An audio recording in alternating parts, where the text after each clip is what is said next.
Heyo. Heyo, come on. Come on, everybody.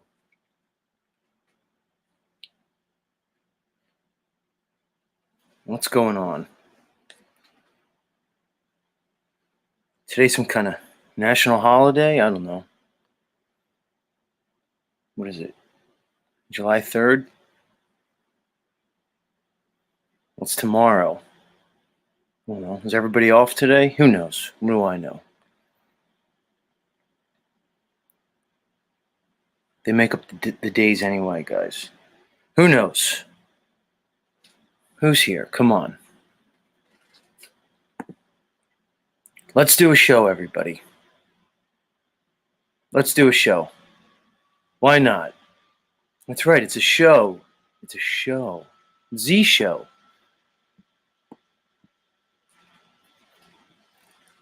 Let's not get ahead of ourselves. There's no need to.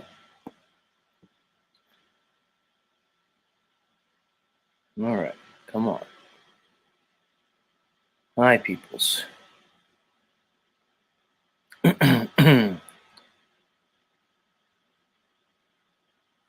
See how my voice holds up.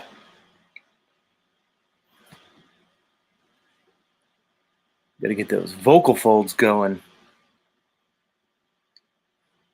Come on now. All right, let's get the cam on. Start this damn show already. It's all right, Christy Lee dolls. We love you too. Let's get this show started. There we go. That's the first step.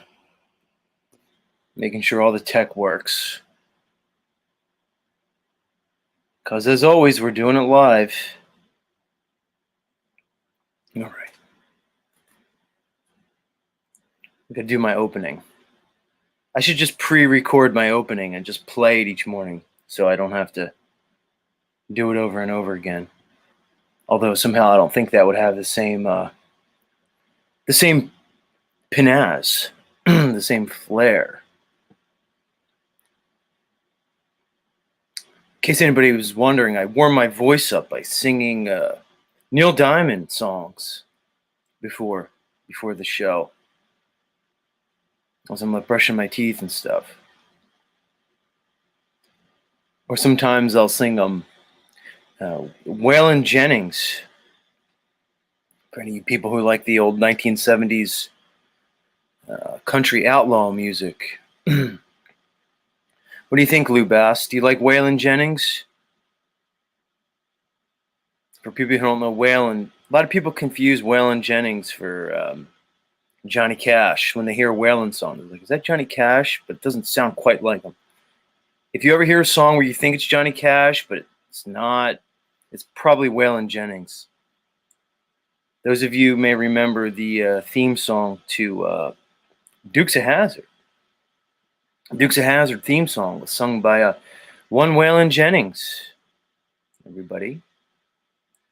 You know, just a good old boys. That's Waylon. So sometimes I'll sing Waylon before I go on. Sometimes I'll sing some Neil Diamond classics. I've come to the conclusion that Neil Diamond is the better Neil. He may be the best Neil. I mean, he's certainly better than that fucking Neil Armstrong. Loser. Anyway. But I used to like Neil Young. Like if you had asked me previously who's the better or the best Neil, I would have said Neil Young. But I would say recently In the last few months and years, I've come to the understanding that indeed that Neil Diamond is where it's at. What can I say? I'm a Neil Diamond fan. He's great. Nathan Sanders, I'm going to request a Neil Diamond song from you. I haven't decided which one yet, but because our friend Nathan Sanders takes requests. So I'm going to request a Neil song, Nathan. By the way, I have a special surprise this morning. Because as many of you know, we've been featuring our friend Nathan Sanders here on Z Show quite a lot recently. And I actually have some news this morning, is that I'll be premiering Nathan Sanders' newest song. You'll be seeing it here on Z Show first, even before he releases it. It's big news here in the Z Show. We're gonna have a world premiere of the new Nathan Sanders song. I'm looking forward to it. I am. Christy says, I want Nathan Sanders to sing That's Life by Sinatra. It's one of my favorite songs. Christy Lee, all you have to do is just go to his channel and just request it in the comments. And if he could sing it, he'll sing it. Yeah, unindoctrinated. We're going to, unindoctrinated sent me the new Nathan Sanders song. We're going to premiere it here. All right, let's do the opening so we can get the show started. We're going to do the opening. Let me ask my producer. Are we ready? We're doing it live? All right, we're doing it live. Okay, thank you. Yeah, Pamela.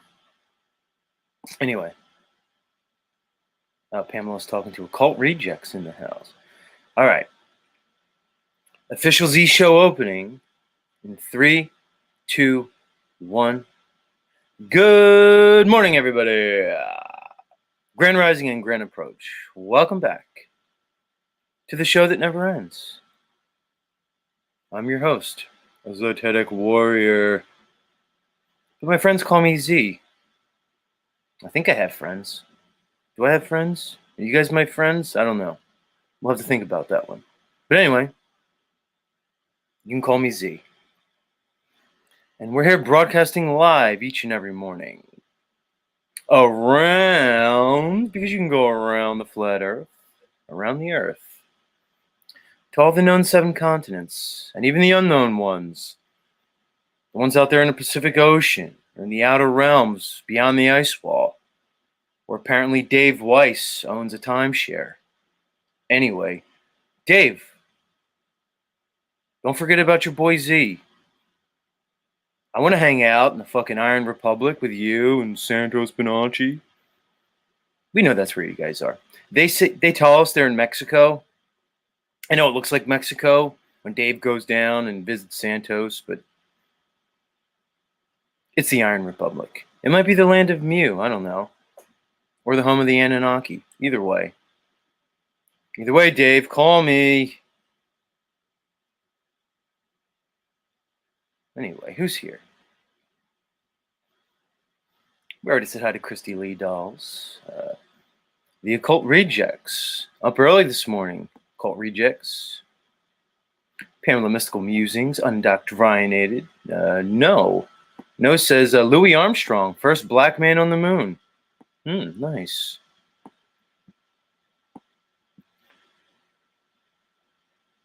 Feather Bear in the house. Lumatami. Up. Type it in caps. All caps. And spurging out. Basically, just being Tommy. Lou Bass. We already said hi to Lou. Christy Lee says, Z, I lost my voice too singing. Too loud this weekend.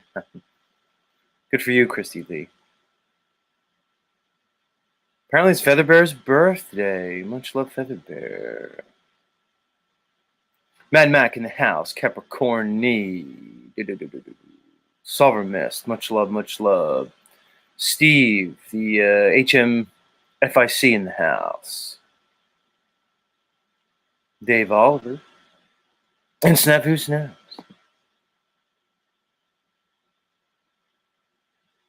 Vivian is 420 in the house. Coming at us from the motherland. Deutschland, basically.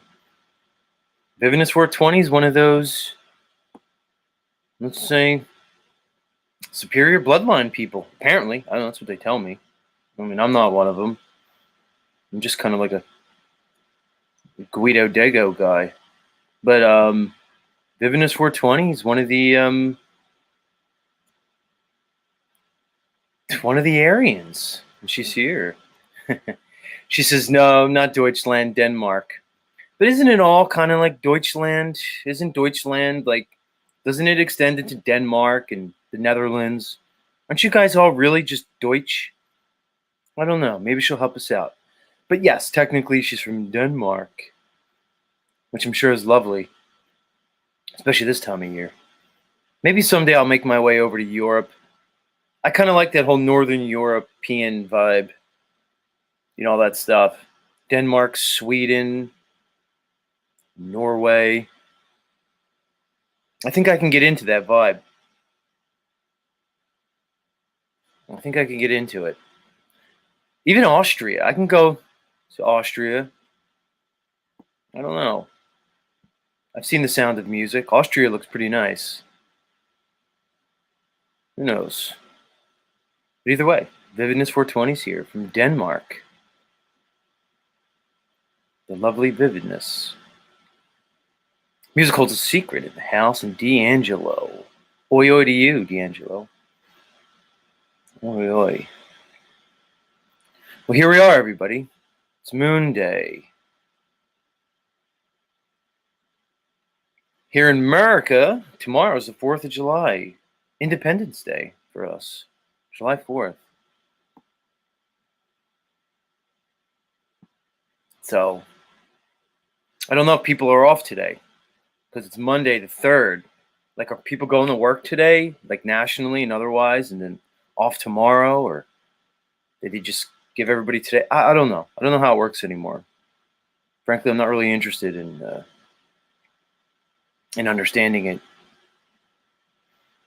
But I was thinking about July 4th, and I was looking at the numbers. All right, 7, 4 equals 11. I don't know if you guys are turning me into number counters or what, but I was trying to look for any significance behind the Independence Day, July 4th holiday. Like, why July 4th? Okay, they say they signed the Declaration of Independence, but they typically do things like around dates, numbers, astrology. I was like, why July 4th? Probably a reason there. I don't know. Who knows? Calm down, all you gematria lovers out there. Calm down. Christy Lee says she's working today, but she's off tomorrow. Nice. Gotcha.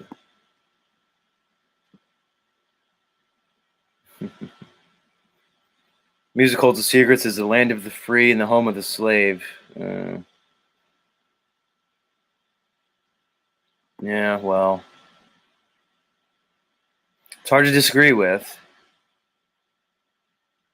I'll say this about so-called Independence Day. I don't know. How's this, guys? When I look at the story of the American independence, the Revolutionary War, the colonies, things like that, I wonder, how much of it is legit and how much of it is just, complete made up, indoctrinated bullshit. What is this country? To me, the Declaration of Independence, because that's what 4th of July is. It's the Declaration of Independence. It's not the Constitution thing. Apparently, a bunch of guys got together, risked their lives to go against the English crown. But it was a bunch of, aristocratic gentlemen. elites. It wasn't like people like us. I mean, I don't want to assume who you are, but it's kind of weird when you see all the people who were these supposed rebels, and maybe you look at their lives, you kind of see, the organizations that they were affiliated with. I don't know, secret societies. Why are they all doing hand signals? Why do they have like their hands inside their jacket, like Mr. George Washington? Why is George Washington flipping the same hand signals as like Napoleon some years later did? Or like Stalin some years later? Why do we see all these leaders like doing the same shit with their hands? Why do I see Washington with his one hand and slipped inside his jacket on his chest? And then why, like years later, I see like Prince Harry walking around just conspicuously. Oh, he's adjusting his coat, but it's weird because he's purposely sliding his hand inside his fucking coat. Why are they all giving it? It's like when I go, watch a movie, like some gangster movie from the '90s. You get the Blood and the Crips all flashing their fucking hand signals. Why were these guys just throwing up their gang signals throughout the centuries? What are they telling us? Revolutionaries against the crown? But you're all in the same club? You're all hanging out together? Putting hoods on each other and jerking off in coffins? Why do you guys jerk off in coffins? What's that about? Like, that's weird. I'm looking at you, the Bushes, senior and the juniors. What are you guys doing with all this weird shit? It's weird. I don't know. Maybe Occult Rejects knows. He's into that kind of stuff. Occult Rejects. Why were they just flashing their gang signs throughout the years? It's fucking weird. Why did they encode all this occult, ritualistic, mystery school symbology in all the U.S. imagery and iconography things? Why? I don't know. I thought they were just a bunch of rebels who like wanted to be free and stuff, and wanted to create, the shining light on the hill, the paradigm of freedom known as America. I thought they were a bunch of like, Anglo-Saxon Protestants. I don't know. Weird. A lot of them were supposedly Episcopalian. I live near Philadelphia, Pennsylvania. They have all these old Episcopalian churches you can go in. They're like, oh, this is where George Washington used to sit every Sunday, and Ben Franklin when they were here, Jefferson, and all these guys. Well, if they're Episcopalian, isn't that Christian? But why were they all like worshiping like Roman gods? Why, when they built DC, I don't know, did they build it or? Anyway, why when they built DC did they base it off of Roman architecture? Why did they plan the city around occult ritualistic sigil icons? I don't know. I thought they were all Christian. Very strange.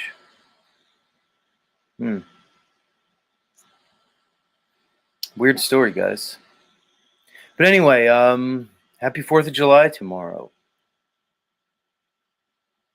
And yes, Z is going to give you permission. You could still hang out with your family, your brother-in-law. You can still go to the barbecue. You could still do all that. You can hang out. And you don't have to be the guy at the barbecue being like, did you know? Did you know? Maybe just go to the barbecue. Maybe just don't, maybe don't say anything. Maybe let the plebes have their day is what I'm saying. Oh, I thought Zane was a truther. What's that mean? So you gotta like shake people up? What are you gonna do? You gonna show up at the barbecue and grab your brother-in-law and just fucking what? What are you gonna do? I don't know. What do I know? What do I know? Maybe just enjoy the barbecue. Keep your mouth shut. I don't know. Who knows? Maybe there's one person there you can talk to. Christy Lee says, just shut up and eat your hot dog. It's kind of where I'm at, Christy Lee, with this whole thing. How many years have we tried?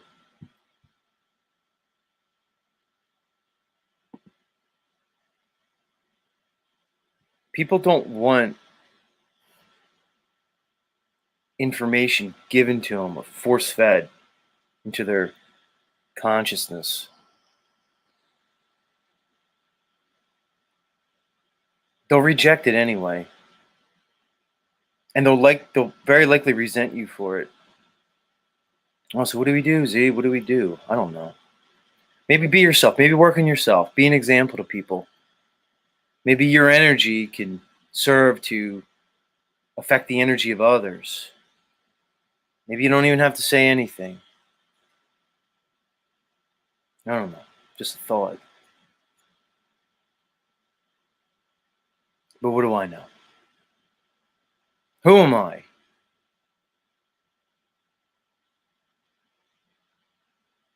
Who am I?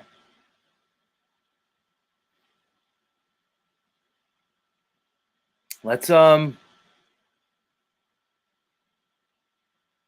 where's my friend at? Where is it? Here we go. Let me pull this up. So as promised this morning, we're gonna do a world premiere. Let's do it now, Nathan. I'm gonna premiere Nathan's latest release. Here we are at the Z Show, man. We're getting access. It's sort of like we're getting like the inside track on everything Trutherverse. I think Nathan's going to be on Stabley's tonight. I don't know. Nobody, none of the Z know. I know. I guess Z's what? I don't know. It's okay. It's fine, guys. But anyway, ladies and gentlemen, special treat this morning, Christy Lee dolls. Special treat. Oh, Slick Rock, take it easy. You'll be fine. You'll be fine. World premiere. World premiere. Nathan Sanders' latest track off of his Apocalypse Cabaret series, which I find is a very fitting name. Apocalypse Cabaret. I don't know. What are you saying, Nathan? That basically are living through the end times and we should all just pretty much come to a state of acceptance and just maybe enjoy the time we have left with each other. Regardless of the times, guys, each day is a gift, guys. You don't know what's going to happen to you. You don't know where you're going in life. We don't know what tomorrow brings. And in that spirit, let's all take a moment to experience our friend Nathan Sanders and his latest release, Mad World.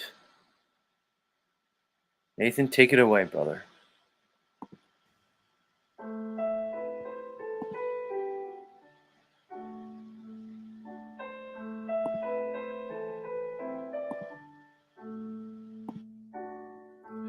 All around me are familiar faces, worn out places, worn out faces, bright and early for their daily races, going nowhere, going nowhere. Their tears are filling up their glasses, no expression, no expression. Hide my head, I wanna drown my sorrow. No tomorrow, no tomorrow. And I find it kinda funny, I find it kinda sad. The dreams in which I'm dying are the best I've ever had. Find it hard to tell you I find it hard to take. When people run in circles, it's a very, very mad world. Mad world. Children waiting for the day they feel good. Happy birthday, happy birthday. And I feel the way that every child should. Sit and listen, sit and listen. Went to school and I was very nervous. No one knew me, no one knew me. Hello, teacher, tell me what's my lesson. Look right through me, look right through me. And I find it kind of funny, I find it kind of sad. The dreams in which I'm dying are the best I've ever had. I find it hard to tell you, I find it hard to take. When people run in circles, it's a very, very mad world. Mad world. Enlarging your world. Mad world. Apocalypse Cabaret. Wonderful. Nathan Sanders, everybody. In his Apocalypse Cabaret series. I like it, Nathan. If it really is the apocalypse, I see no better approach than to just sing our way through it, Nathan. You know, that I think that really fucking sticks it in their craw, guys, as they're trying to execute and deploy their fuckery across all humanity. We just laugh right in their fucking faces. Sing right in their face. You know why? Because fuck you, that's why. Oh my god, it's the apocalypse. Oh my god. What are we gonna do? That's what they want. They want you running around like a chicken with your head cut off, scared, disjointed. That's what they want. They want us on here, fearing everybody up. Oh, did you hear about this? Ukraine, Russia, Chinese spy balloons, etc., etc. Climate change. They want you all running around. I like Nathan's approach. He'll just sing his way through the apocalypse. Laugh in their faces. Guys, they gave us a reality that's fabricated. They give you a bunch of religions that very likely were created to control you, keep you docile. When one examines this world, this reality, we find it's very much different than the one that's presented to us.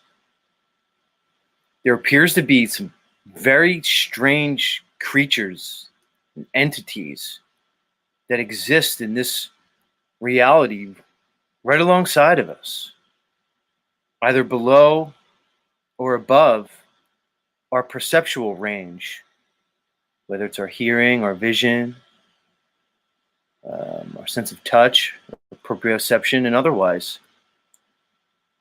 Smell, even.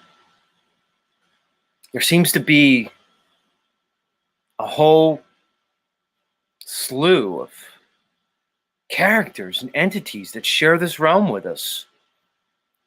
We're talking about elves, goblins, jesters, weird serpentine-like reptilian creatures, beings of light, beings of shadow, even darkness. All these strange entities that seem to populate this world with us, no less real than we are.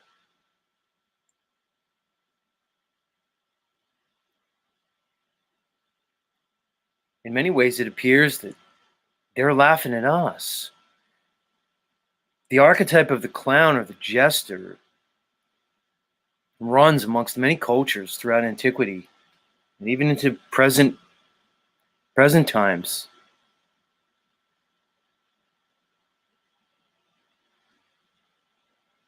What does that mean, guys?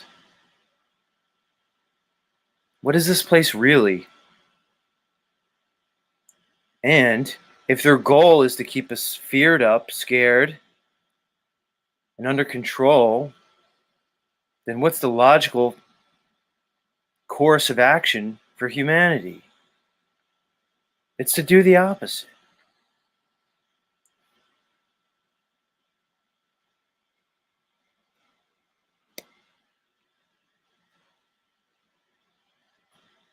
You can just laugh in their face. Because fuck them, that's why.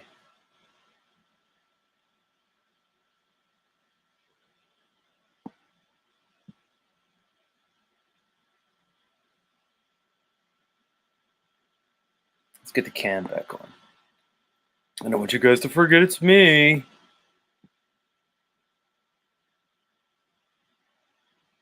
It is a strange world, Nathan.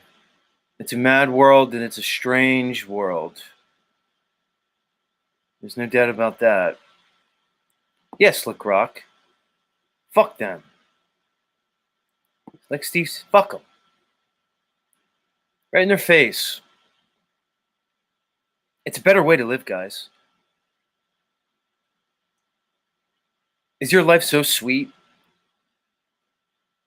Is this physical realm, your existence, your fleshly body, so sweet, so dear to you that you'll basically give up all your morals, ethics, values, and principles?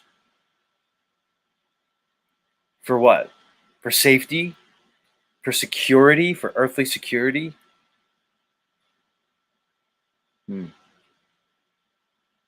Very strange. What are you guys saying? Pied Piper. Lou just says, and the smell.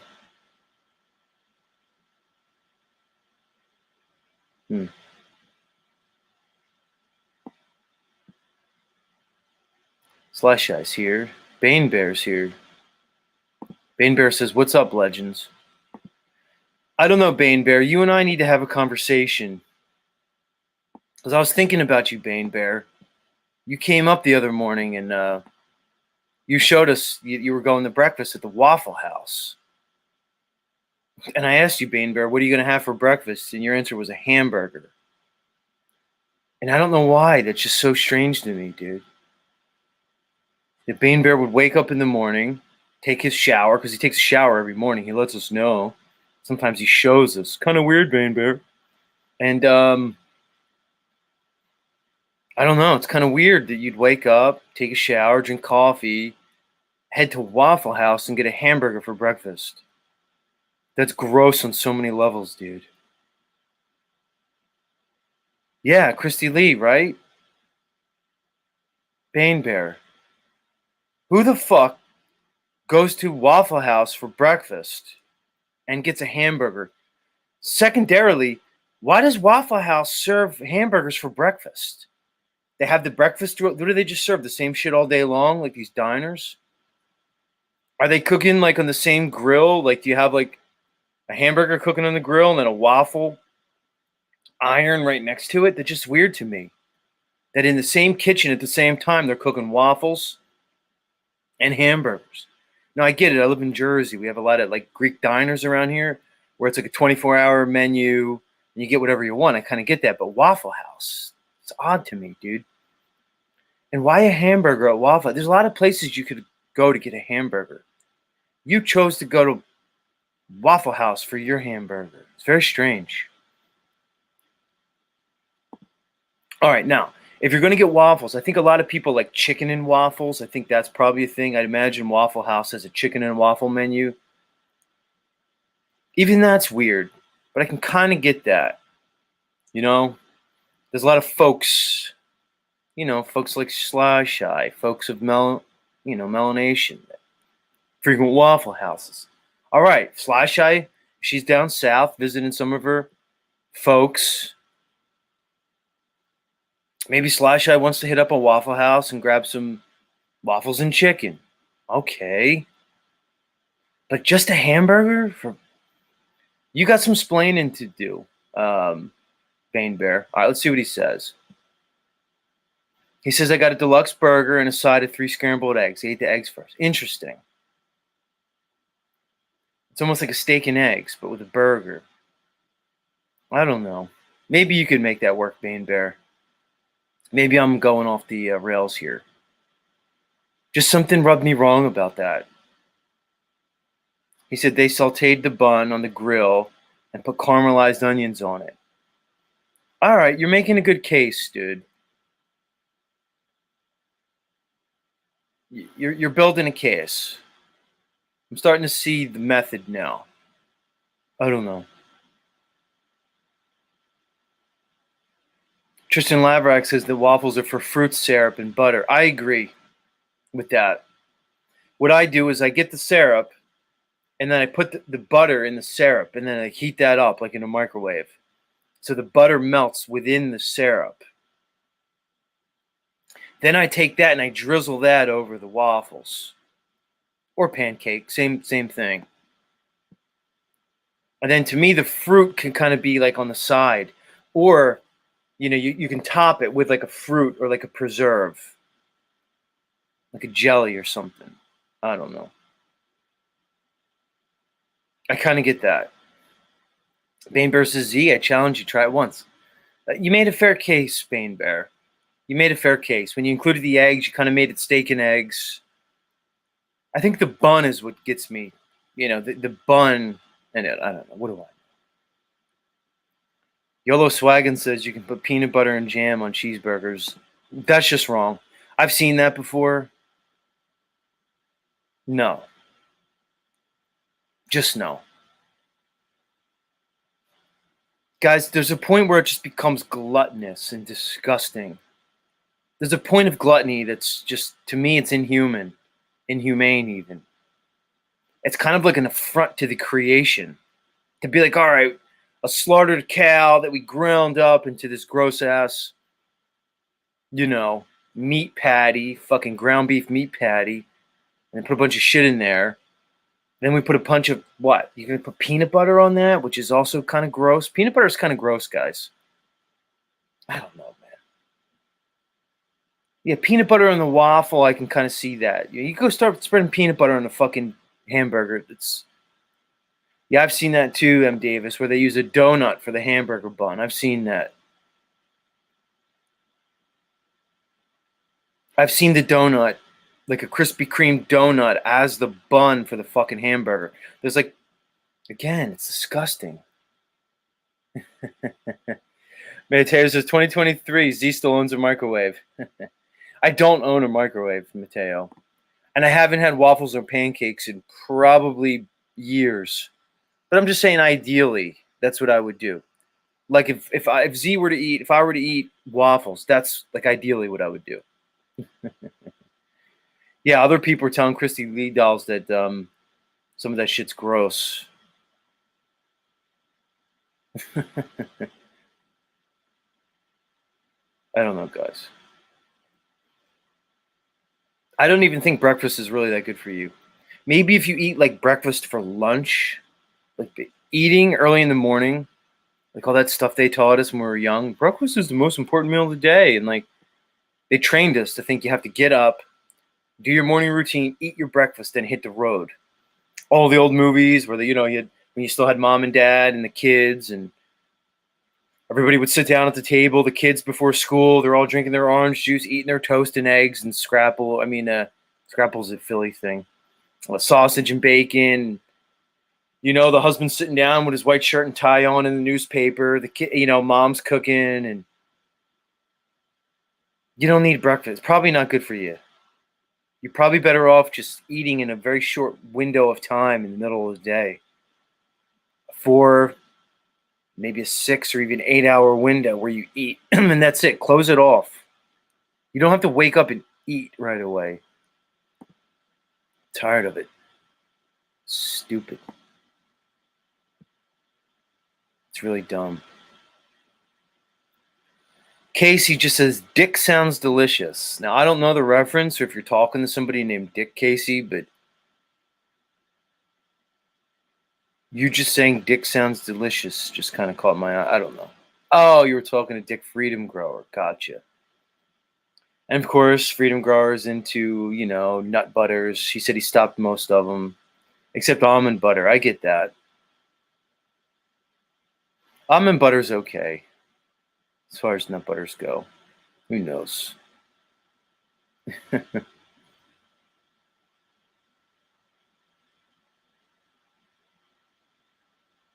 wanted to read you guys a new science article. Because, guys, I'm forever fascinated. All right. It happens to me every time, guys, where I just think about this and I get. All right, John. Z. My name's John, guys. But anyway. Yeah, apple butter, Slash Eye. Slash Eye and I live, you know where we live, around the Philadelphia area. And there's a lot of Amish people in Pennsylvania, right outside of Philly if you go west to Lancaster. And if you go to Amish country, Lancaster County, Pennsylvania, the Amish make this fucking apple butter. Slash Eye, you got to know what I'm talking about. Sorry, I kick into my West Philly street slang when I talk to Slash Eye. It's probably in some way racist. I'll try not to do it, but Slash Eye, how about that Amish apple butter? Because they got all these Amish markets around us and stuff that usually are open like Thursday, Friday, Saturday, depending. The fucking apple butter is amazing. Anyway, what do I know? Yeah, Shifty Eye says Amish food's where it's at. Amish chicken. Yup. Their meats, their eggs, their dairy. These Amish know what's up. I'm pretty sure they're not taxed. So all the shit they do is not taxed. Guys, the Amish have money. I just want everybody to know that. Like the Amish are like, they're wealthy, guys. Like as a community, as a group. They just are. Yeah, Christy Lee, apple butter.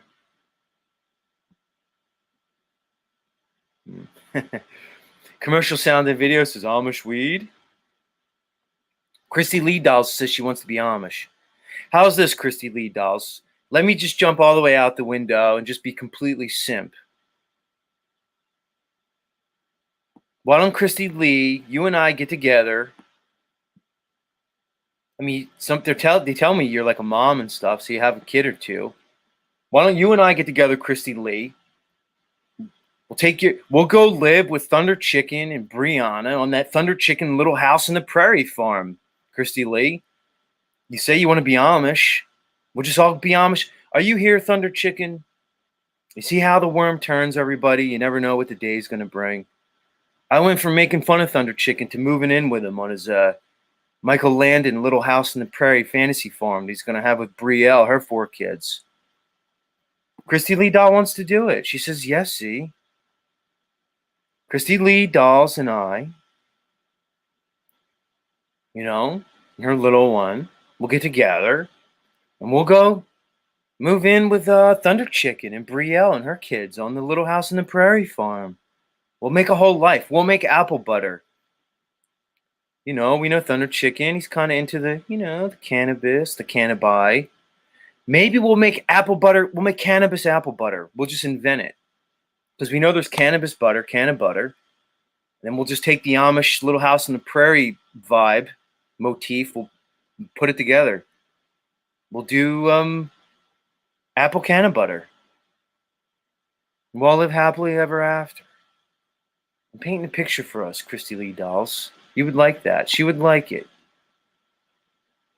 Sounds nice, Christy Lee. Let's get out of our imaginations.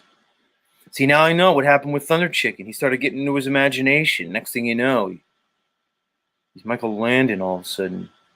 But like a rainbow hippie version of Michael Landon, which is kind of weird to think of. Because Michael Landon just seemed like kind of like a Protestant guy, you know? Like you can't, I don't see Michael Landon on Little House of the Prairie like drinking and smoking weed. Probably would just read the Bible every night and go to bed. Wake up early and milk the cows and stuff. So it's kind of weird thinking of Thunder Chicken on Little House on the Prairie. It's weird. I know. Slash Eye's keeping me in check because she sees me simping this week. And I need to just have Slash Eye here each morning to keep me in check. Make sure I'm not slipping. Because as Snoop Dogg taught us, Dr. Dre, that if you're slipping and you're slipping, then you're slipping. You know, Swag just says the Waltons on meth. I don't know the. What the fuck? Oh God! All right, I feel better because I was getting excited because I was about to read. You know, I'm about to read you guys a science article. I mean it, guys. I'm trying to show you what they're. All right, John, breathe. This really happens to me, guys. You think this is when the bit non-bit just becomes a non-bit because.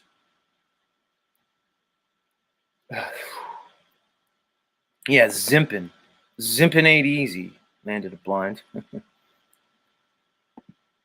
All right, let me breathe. Hold on. I'm going to do a breathing exercise here. All right, John. It's okay. It's all right. The whole world's not on your shoulders.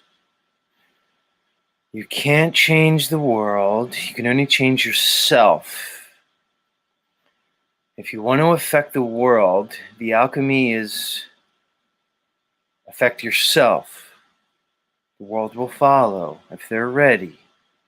Breathe. You can do this. Okay. All right, I'm back, guys. I'm going to read you guys a science article. No. They're presenting this as science to the world in their popular media and pop culture. They just give it a label of science, and then they give you articles like this from science. And I want to read it and present it to you guys. And I want to point out the absurdity of this so-called science because it's too much for me. I'm not even going to read this one as Yurt Fellow because I'm too upset by it.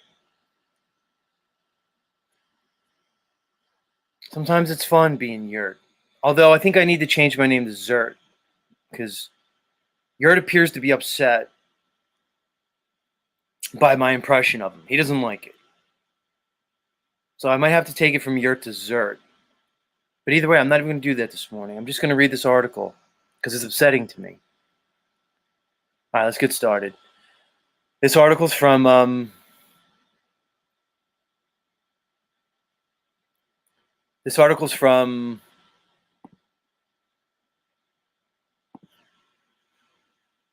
space.com.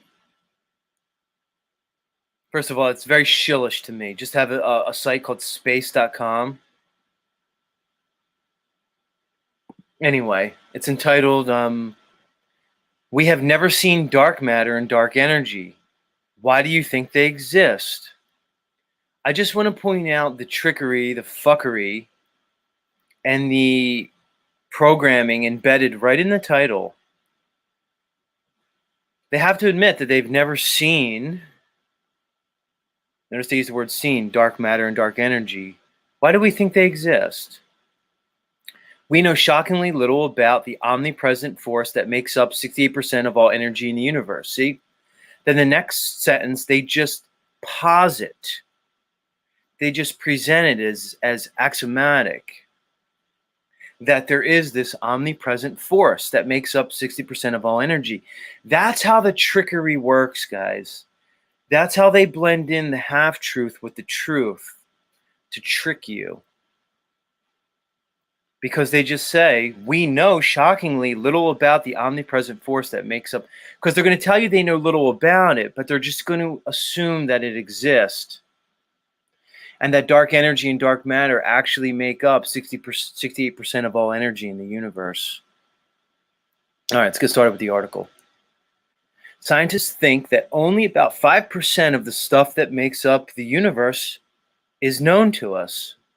So what they're saying is they have a model of the universe based off particles and what we call matter.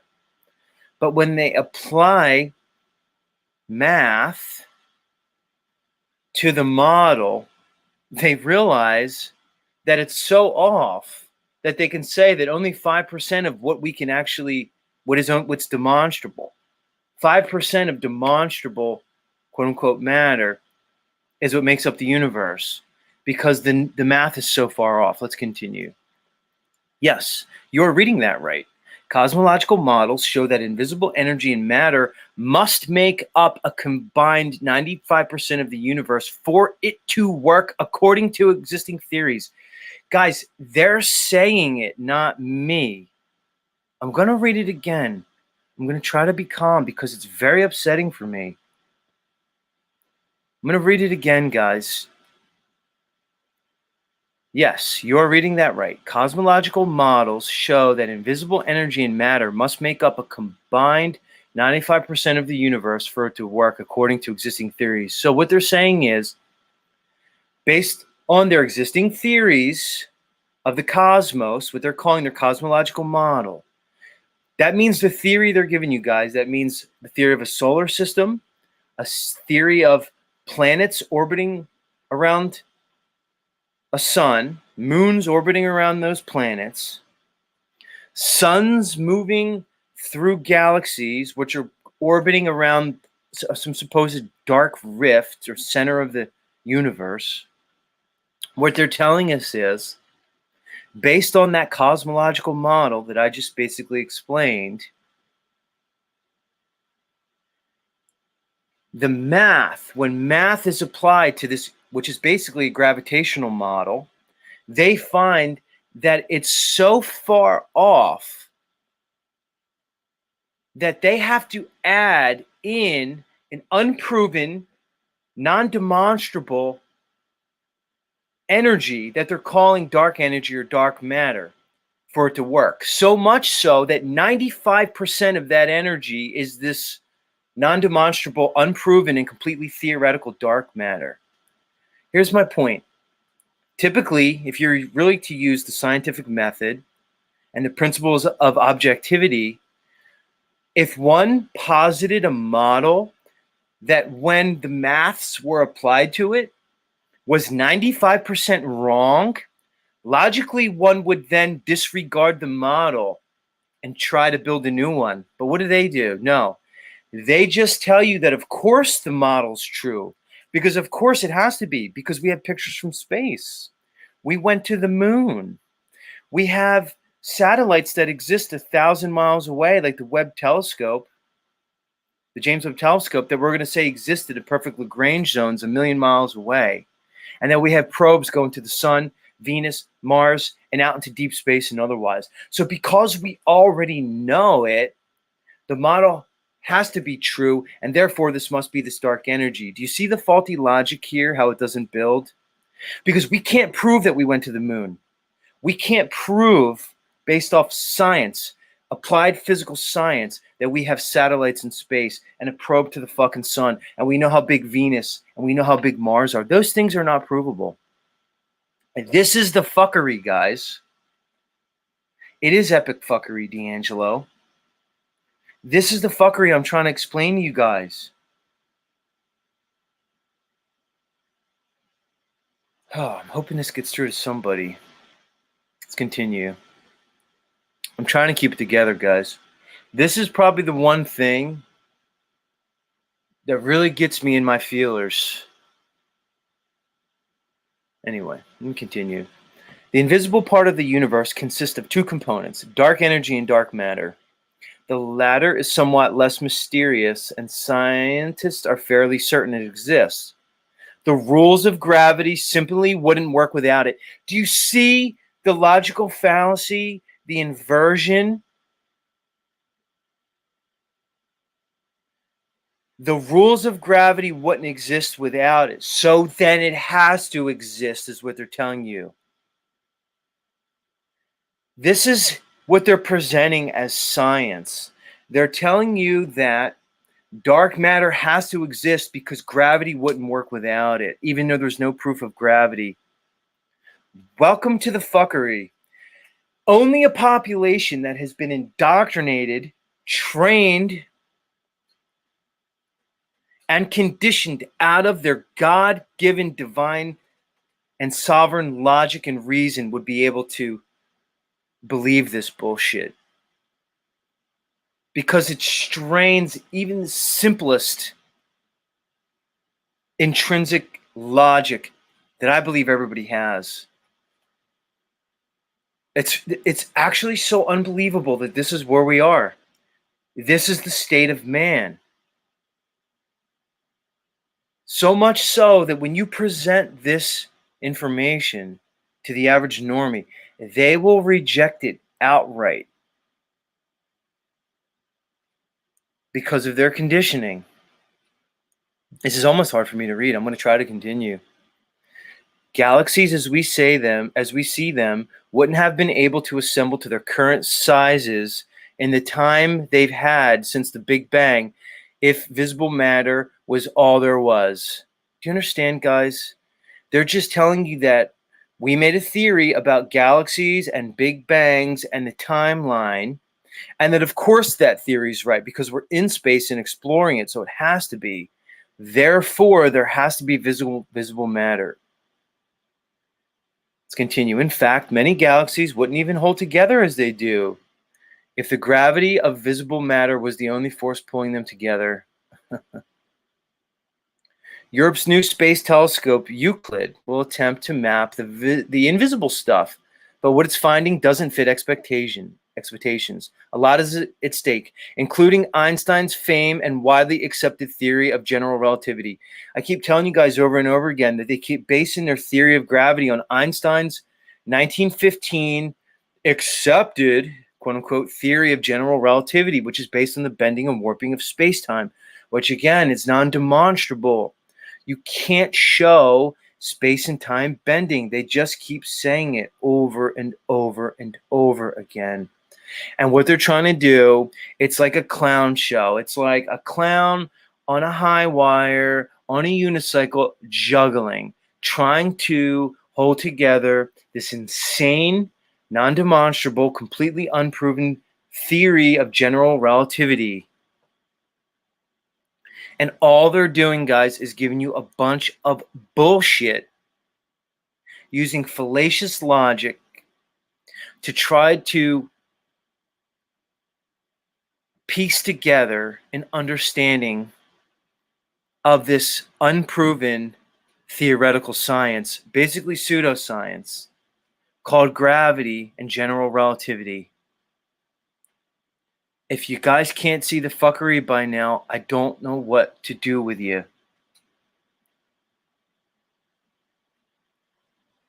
And I'll leave the article there. It goes on to talk about probes in space, telescopes in space, infrared, etc., etc. It's very strange, guys. You can go into it. I mean, the article's right on space.com. It's entitled, "We Have Never Seen Dark Matter and Dark Energy. Why Do We Think It Exists?" It's very upsetting to me, guys, because I know the implications of this lie. When people say, "Why does it matter, Z? Why does it matter?" Yeah, Vivinus, don't you get it?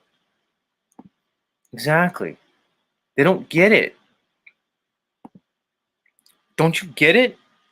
That's my impersonation of Illumitami impersonating me. Don't you get it?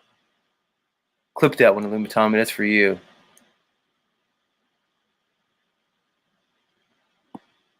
I'll say, "What does it matter, Z? Who cares? Who cares if they lied about space? Who cares if there's no globe? What does it matter? Guys, if I need to explain to you why it matters, all right, let's put it like this, everybody.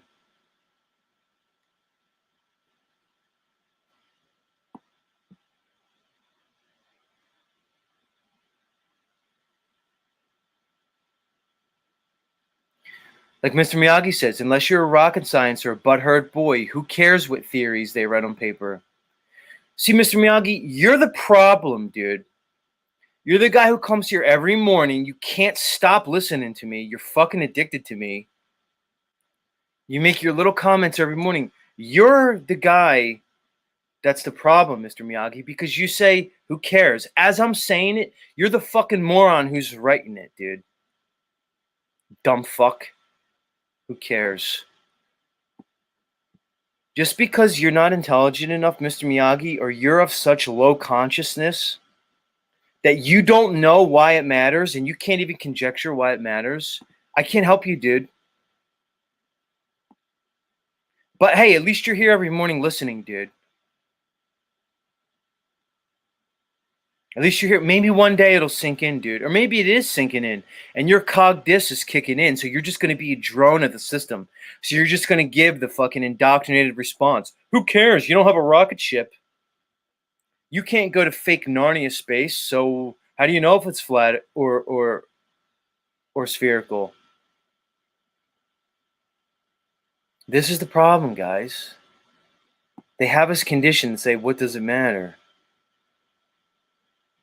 If you don't know why it would matter, here's the thing, guys. You may not, quote unquote, believe the things that I believe and others of a similar mindset believe. You might not believe, and I'm putting that in quotes because it's really not about a belief, it's about an understanding. It's really about applied physical science and things that are demonstrable, not theories. That's the point, Mr. Miyagi, is because all their models are non-demonstrable, which means they can't be true. Because unless you could demonstrate it, it can't exist. Or if it does exist, there's no proof of it. So why are you teaching it as fact to children and presenting it on the news and giving us a fake space presentation? So I say this to people like you, Mr. Miyagi, and others like you and others like you, is that whether or not you quote unquote believe in the things that I'm saying, what boggles my mind is that you can't understand why it would matter if it's true. You can't even take that thought experiment to understand, say, okay, why do all these quote unquote flat earthers, why won't they ever shut up? All right, because here's how logic would work. A logical person would think like this, okay, they think that they're faking space and they made up the globe. So logic would go like this, okay, if that were true, it would mean X, Y, and Z. See, you won't even take that thought experiment to try to understand why it would matter if it were true. You can't even take that journey to say, all right, well, what would it mean? It would mean that there's really no governments. The entire geopolitical situation that's been presented to us through the centuries is a farce. What would it mean? It would mean that they're presenting us with a completely fake and made up science, a completely fake and made up history. You see, whether or not you quote unquote believe the things I'm saying, Mr. Miyagi, the fact that you can't conjecture why it would matter boggles my mind still.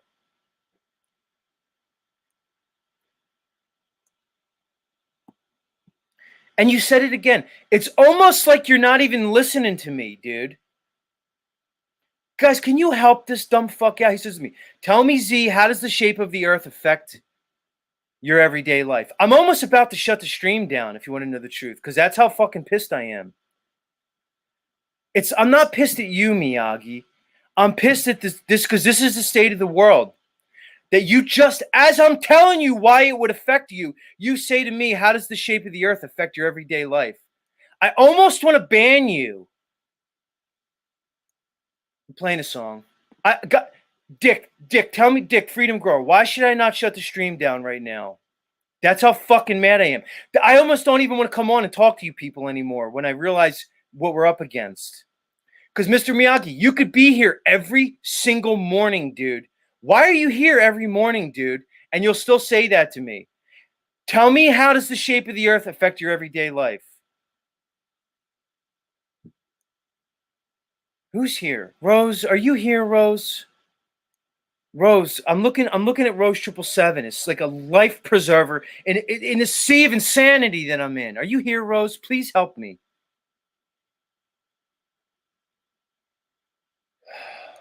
Somebody help me, please. No, we're not banning him. You don't ban people who come in and ask questions, guys. I'm not going to ban them. You don't ban people. He asked a question. It's a dumb question. You don't ban people for asking questions. If somebody bans Mr. Miyagi, I'm going to take your wrench away and I'm going to ban you. How's that?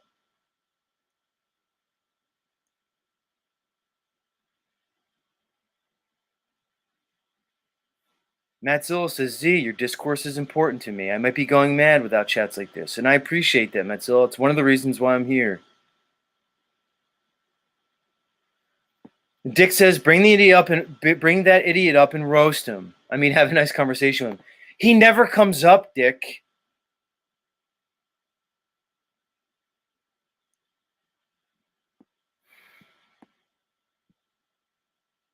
Rose, please, Rose. I need you. Christy Lee Dolls, where's Rose? Can somebody get Rose?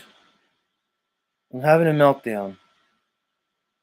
There's only a few people that can help me out when I get like this. Rose is one of them. The other's Nathan.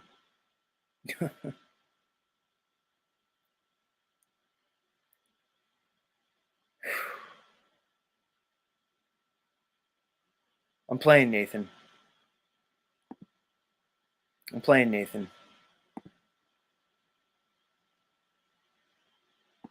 What does it matter?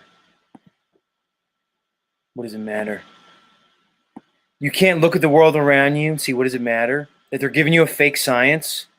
Because once you start giving people a fake science, starting off with the bullshit periodic table that they teach us in school, once you start giving them a fake reality, what does it matter? Have you paid attention to the last 3 years, Mr. Miyagi, or do you want to just segregate that? Because you people can't think. You can't think. I'm playing Nathan. I'm sorry, everybody. Nathan. Help me out, Nathan. Please. You're the only person that can help me. Ladies and gentlemen, I'm going to drop the link in the chat. I'm going to give you a chance to come up, Mr. Miyagi. I know you're not. So maybe if somebody wants to come up and talk to Z about this topic, or any topic, really.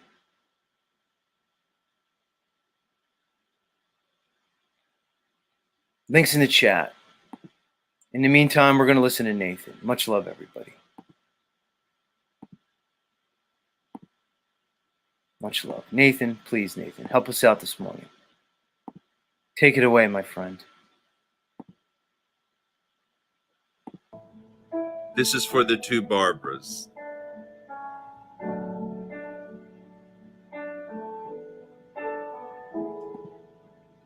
I walked across an empty land. I knew the pathway like the back of my hand.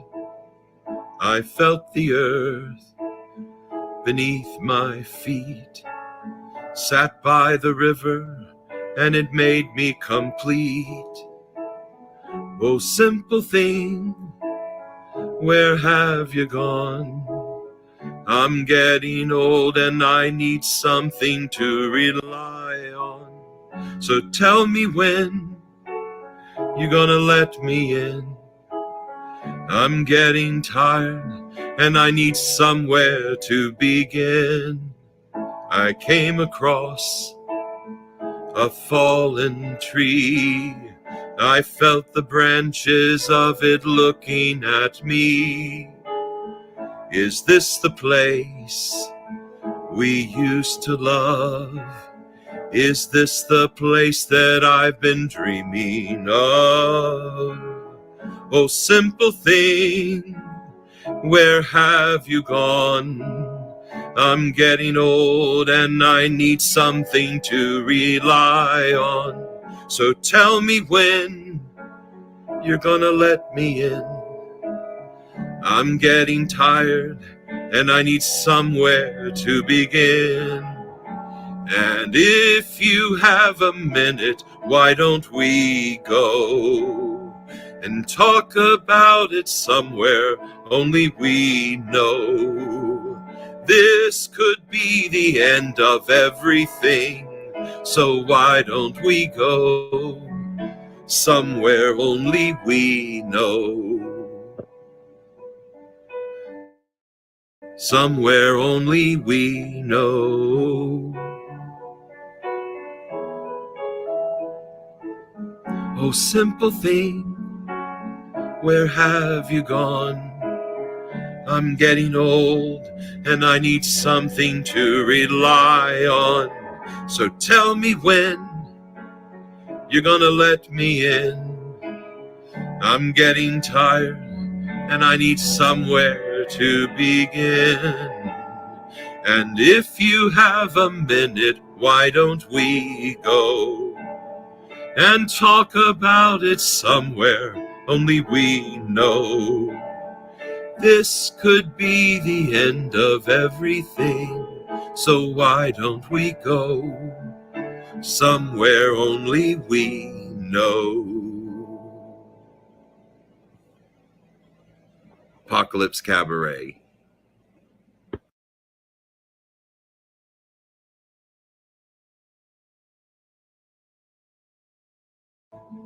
This is for the two. Thank you, Nathan. Thank you, brother.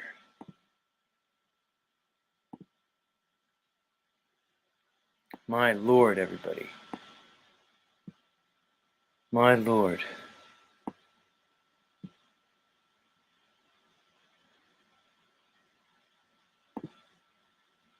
You guys, you can't ban people in the chat. I pulled a bunch of wrenches. I might pull all of them, but I need mods. I like having mods, but you don't ban people for asking questions. We're not doing that. That's insane. How are they ever going to learn, guys, if they can't come here and participate? That's the other thing I'm noticing about the quote-unquote truther community, especially the flat earth community. It's like you guys want to keep the little special club going. Ooh, we know a secret. Like you think it's yours. It's just truth, guys. Nobody owns truth. You don't even know if it's truth. You can't attain truth.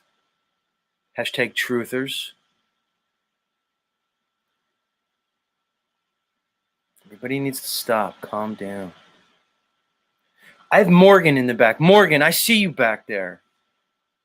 Morgan, Morgan, you know I'm a Morgan guy, but I'm not really interested, Morgan, in seeing you this morning without your shirt on. It's not like the early morning look. Like, look, here he is. Look, I'm going to show you, Morgan. No, I'm putting a shirt on. Come on, man. What's I take requests, but I was using the guitar. Like I was using the guitar to cover up. Hold on, bro. Even so, dude, it's maybe it's just not the morning for me to sit. Come on, guys. Does anybody really want to see Morgan with no shirt on? Jeep Girl says no more. Morgan. Oh my God. Is this real? Is this real, everybody? Does Talcott have it right when he just posits the simple question? Is this real?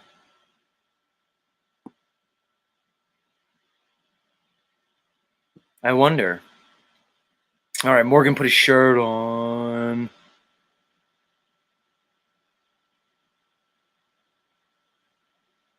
Yeah, somebody says Morgan freaks me out, but in a good way. Morgan, you're going to freak out my audience, Morgan.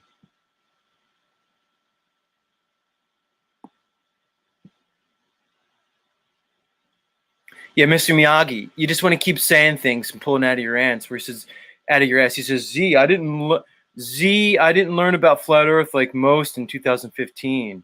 I've talked about it since the 90s. Let's just say I'm more secure in what I believe. Yeah, okay, Mr. Miyagi. Sure. We're just going to go with what you said there. Christy Lee says, I'd love to see Z with no shirt on. Hee hee. Christy Lee, stop. You're embarrassing me in front of my audience in the metaverse at large. You're embarrassing me. Stop.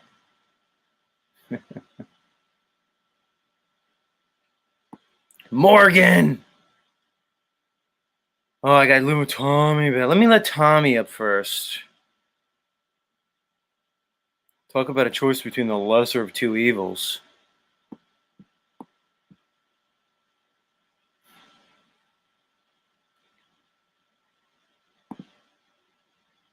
What's going on, Tommy?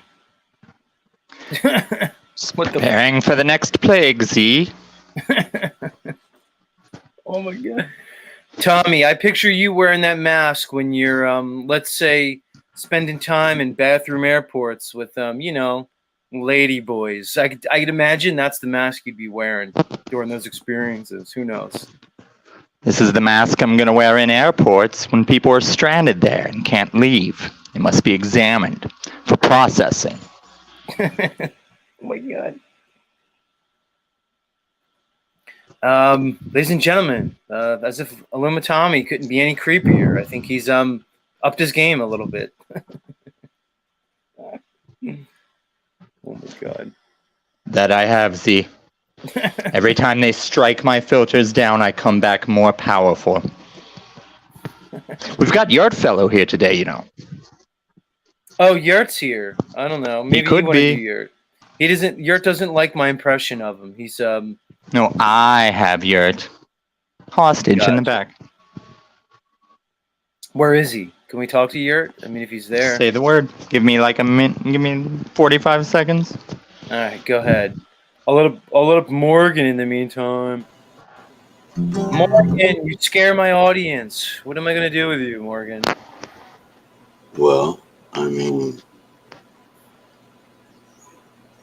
it was Carlito who said, between love and fear, I'll take fear because it lasts longer.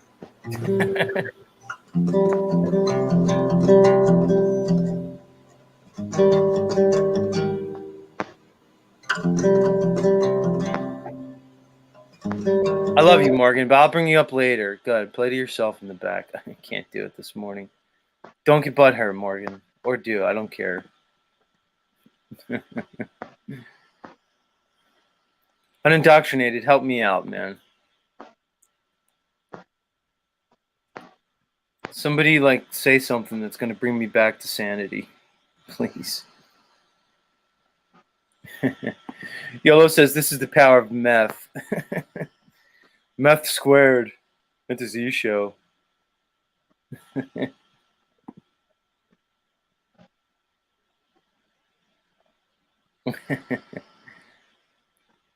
And he says, I heard you had a great stream yesterday with a game show. Yeah, we had a game show yesterday, Heidi. Although the game show was all about me. It wasn't...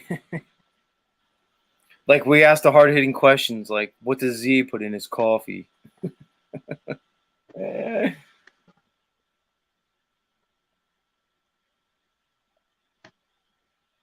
New Jersey Z Pearl says, good call, Z. You there, Zerk? Yeah, I'm here. Hold on. I got my new job. I got my uniform on my new job. Hold on.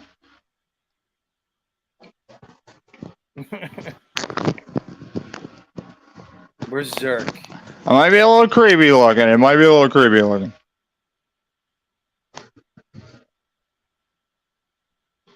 Hey, Z, got that shape debate figured out yet? So, Now, now, what were you, the stuff you were saying about space? I mean, how do you feel about that? I can't. There's no way I can do this. Oh my god. Chrissy Lee, do you see this? I can do a few things for my wife while you're getting ready, if you're not ready to talk. So, Yurt, how is it? I mean, we know it's. I mean, Yurt, we all we all love your streams, Yurt. I mean, you're informational. I mean, you're informative. You're entertaining. I And brought like sometimes, 5 articles with me. You want to yeah. go through? We can run through them. I don't know. I really didn't have a plan. I never really planned for this interview. I brought some articles with me though, and I did Good. some things around the house. So I did some chores. Went out in the garden. Oh my god. Let my wife bitch me out. Well, look, I mean, we know you have a stream that you do sometimes when your wife lets you broadcast, and even sometimes you get listeners, like when Paul shows up. But other than that, how's your life, dude? We know you're a married guy, you're busy, you squeeze your streams in sometimes, but how's life going there, Yerk fellow? I mean, tell us about We your do the world. YouTube thing. We just do the thing. I bring some articles. I got some articles I was looking through. I don't know. I got maybe an hour. 2 hours today. We run through them, Just run through these articles. Oh my god!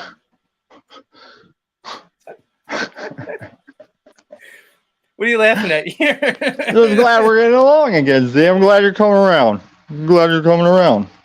I know, Yurt, I heard you were upset by me because I do an impression of you on my show. Today I didn't do the impression. It just didn't feel right, so I didn't go with it. So who knows? But I heard you were a little upset that Z does your Yurt impression every morning. So I don't know. Hopefully, we could just let bygones be bygones. Water under the bridge. And, Right. we could be like friends and stuff here. I don't know. What do you think? I think everybody who's pressing me, making me mad. I mean, I took my keys back. Everybody's up my ass. I took my keys back. But I was trying to explain. It's like the keys are there, so it's like they're there. So I just took them back. And Paulie wanted his keys. Said he didn't want them. It was like a want, not want. He's like, yeah, I need them, don't need them. Yurt, I mean, your broadcast is amazing, especially when Paul shows up. How do you, before your streams, do you just like cross your fingers and, wish upon a star that Paulie boy shows up? Do you text him and say, hey, you mind showing up? Or is it, what is it? Yeah. Yeah, that's it. Exactly. Yeah. You're right. Yeah. Yeah. Yeah. The fuck?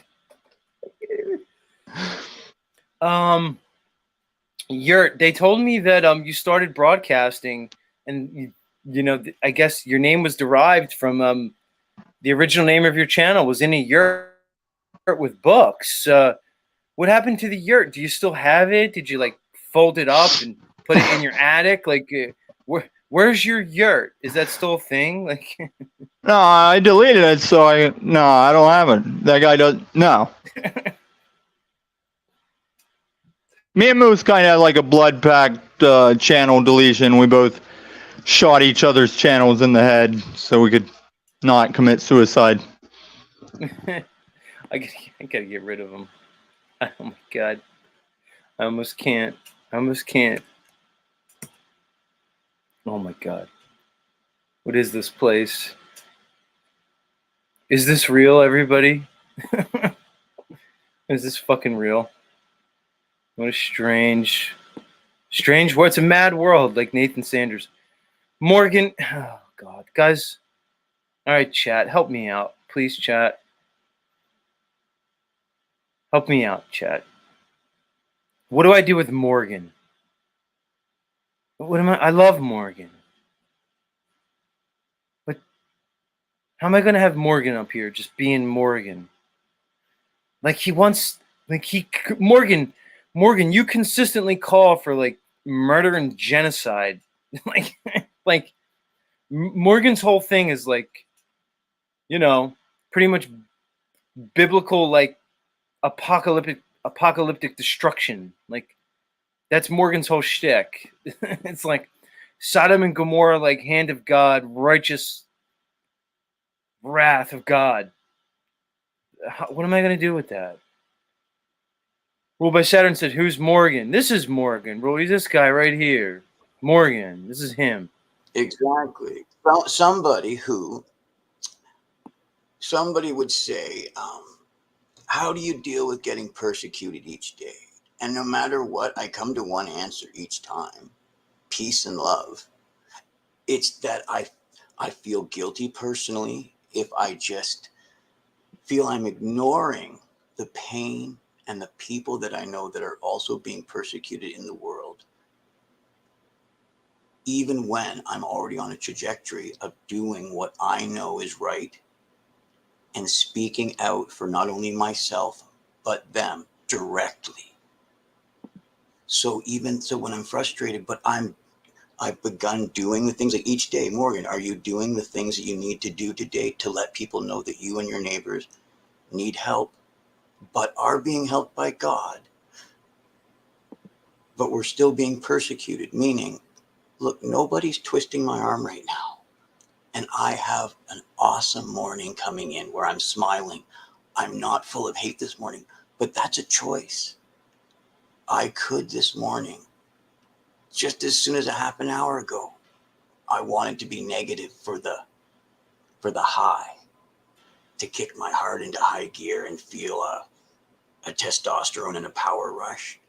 Except I was like,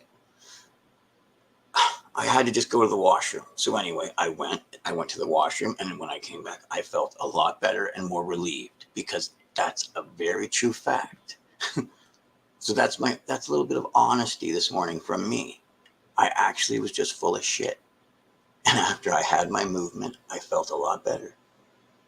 And I didn't want to focus on how I could challenge a cop to a fight or something like that. Instead, I thought to myself, what if I didn't have that attitude at all? What if my attitude is just, how can I help? Here's the thing, Morgan. And with that attitude, you win. You know what I mean? Like, you win. Whatever it is you're working on, you can work on it more clearly. Morgan, as much as I enjoy like that anecdote you just presented, hearing about you dropping a dump in the washrooms, not the way I think I want to start off my day. Everybody, like DD2, everybody wants to tell me about their bowel movements. Although I have to, are we really going to go here? But when we're really I have to agree, like a good bowel movement is one of the more important and necessary things in life. So, hey, why should we avoid it? Sometimes when we're feeling angry and we're like, I don't want this anger, but I'm feeling angry. How come it keeps building up? It's just because you've got I guess it is methane. That's what shit's got, right? Methane going. Blah, blah, blah, blah, blah, blah, blah, I mean, real talk, Morgan. They do autopsies on people after they die and stuff. They'll find pounds and pounds of fecal matter compressed in their intestines. You guys, you want to start talking about like parasites, demons, things like that, consequences of the standard American diet or otherwise Western diet, and what it is to really be backed up. I agree. There's a lot to that, Morgan, and a very healthy bowel movement is important. So I don't know. Yeah, the bowels of hell, Heidi says. Words matter. That's their word magic. Our singer knows. Occult Rejects says that we have a pound of crap stuck in us. I mean, I don't, but many people do. Occult Rejects. It's actually fucking disgusting. Hold on. I'll let you back up. Hold on, Morgan. I'm just having one of those mornings where I need to do my own Z thing. I'm just having one of those mornings where the lies are just kind of. I'm having one of those mornings where I'm very clear on the lie. And sometimes it's a little jarring. Who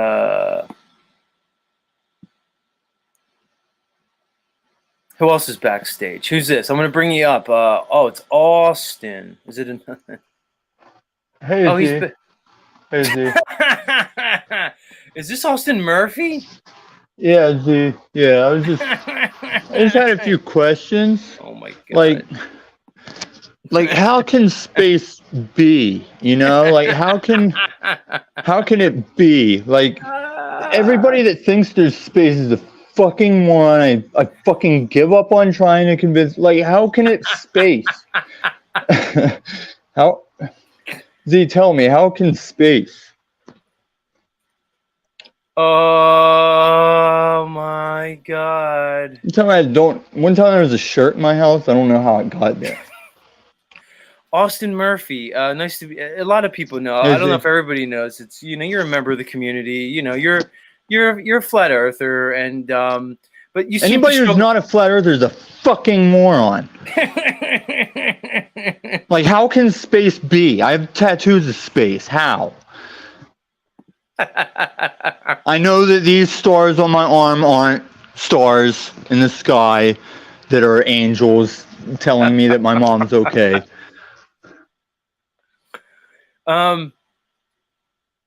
It's weird, Austin. You're a member of the community, but you're not as prominent as some. But here you are with your own impersonation, and people seem to like it. I like it. Austin, you and I had a rough beginning, Austin. You didn't like me at first, but we seem You're to be a fucking moron, Z. What's wrong with all these morons, Austin? What's How wrong with can this whole world, space? bro? How are you gonna space? You know, I'm a physicist. How are you gonna space? You can't just be on a ball. You can't be upside down on a ball. How can you tic tac craft? Oh. People don't understand. People don't understand. Like, try and tell them and fucking give up. They're fucking morons. Oh my god. You know, Brian O'Shea stayed at my house for a while. How was that, Austin Murphy? Took my fucking dog and he shit all over his car. Good. He drinks piss. That's right. A lot of Drinks people. piss. I think a lot of people might have forgotten that story. That you're another person that O'Shea stayed with. Apparently, O'Shea just drives around living with people. You were one of them, dude. What was that like, man? He just does like stuff. He walks around with his balls hanging out and stuff. Like, he eats all my food. He clogs up the shower drain. He takes my dog. I didn't want him to take my dog and shit all over the car. Good. You think you can't shit on a ball? You can't shit in a car on a ball? It's proof. Like, how do you space? How can space? Tell me that. Just tell me that, and I'll cash app anybody $1,000 if you just tell me space. Do space. How? How do you do space? You're fucking moron. That's how. They're all fucking idiots. Oh my god. Oh, somebody help me. Oh my god. This is what I get. I come on live every morning for 3 hours. Wow. That's actually pretty funny. Oh, holy shit. Oh my god.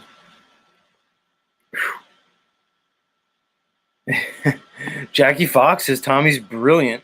It's making me laugh this morning.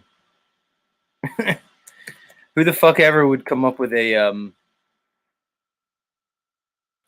Austin Murphy impression? Like, who would take the time to do that? Tommy, do you take requests? Christy Lee Dolls wants to see your impression of O'Shea. I don't know. I don't know if he takes requests. I'd imagine those filters that he has takes time. Holy shit. Unbelievable.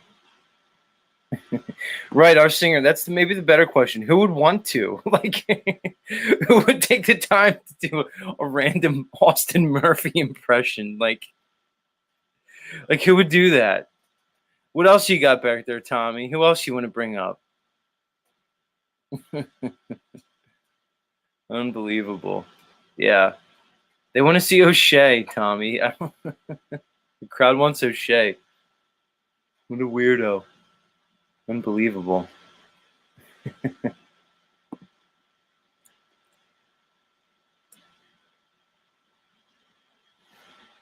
Yeah, guys, I don't think I could do my yurt impression anymore. He's upset with it. I can tell.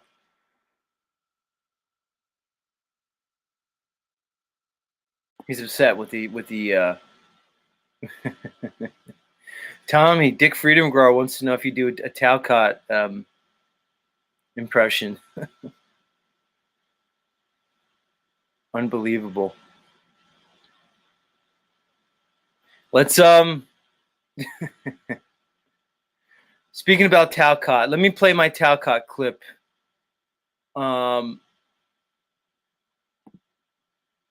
Somebody come up and talk to me. Somebody who's not Morgan or Tommy. I love you guys, but there's only so much I can do with you. Somebody come up and talk. I'm going to give you guys time to come up. Maybe you need to be camera ready. Maybe you've always wanted to come up and talk to Z, but you were nervous. Links in the chat. Come up and talk to me. I'm going to give you time. Let's listen to this Z Show classic, all right?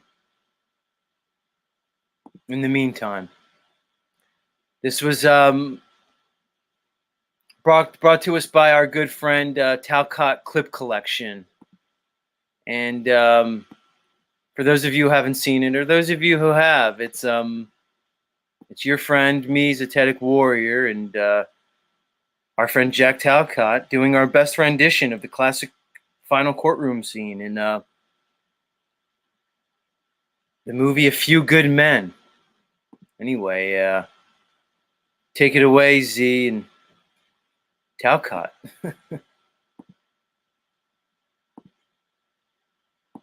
Where the fuck is it? Here it is. If you're listening, pleasure. Don't go anywhere. Or do. I don't care. I think today's a holiday. Much love, everybody. What are you concerned about, Jack? Talcott Clip Collection comment.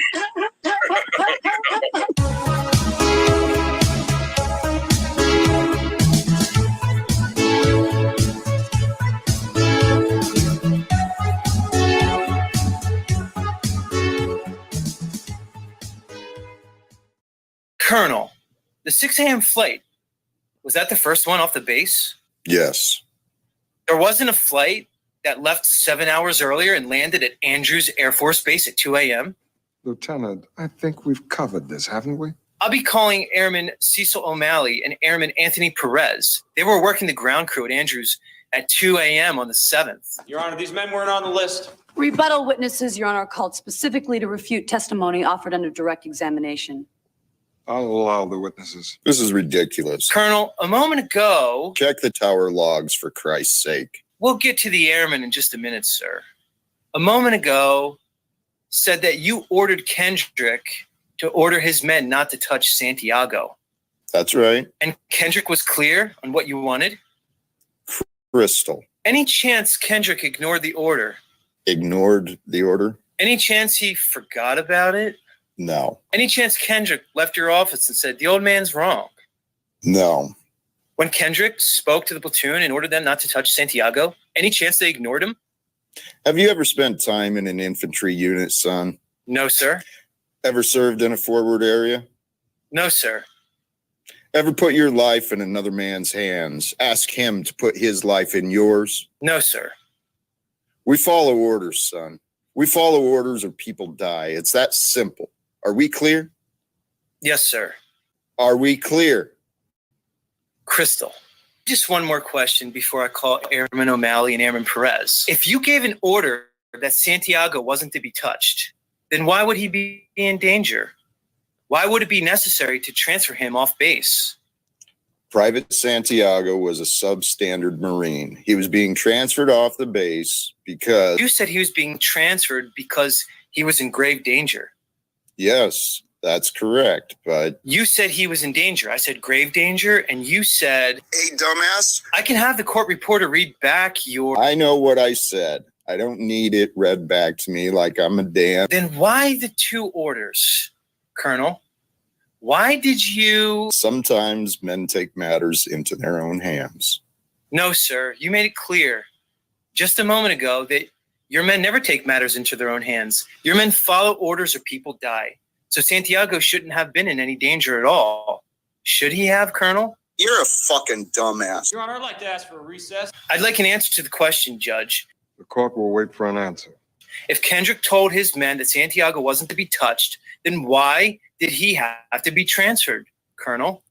Kendrick ordered the code red, didn't he? Because that's what you told Kendrick to do. And when it went bad, you cut those guys loose. You had Markinson sign a phony transfer order. You doctored the logbooks. I'll ask for the fourth time. You ordered You don't have to answer that question. You want answers? I think I'm entitled to them. You want answers? I want the truth. Hey, dumbass. You can't handle the truth. Son, we live in a world that has walls, and those walls have to be guarded by men with guns. Who's going to do it? You? You, Lieutenant Weinberg? You're a fucking clown. I have a greater responsibility than you can possibly fathom.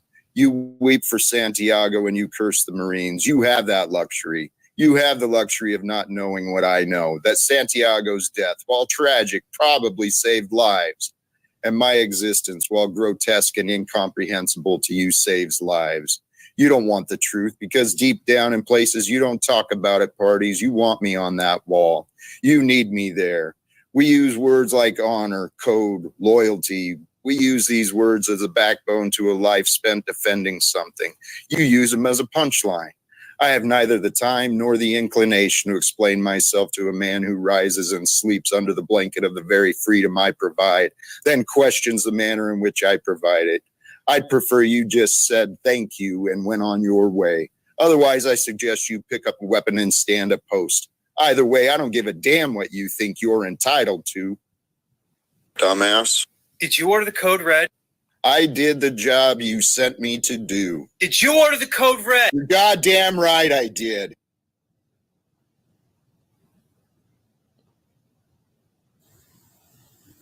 Please the court, I suggest the jury be dismissed so that we can move to an immediate Article 39A section. The witness has rights. Captain Ross. Jack?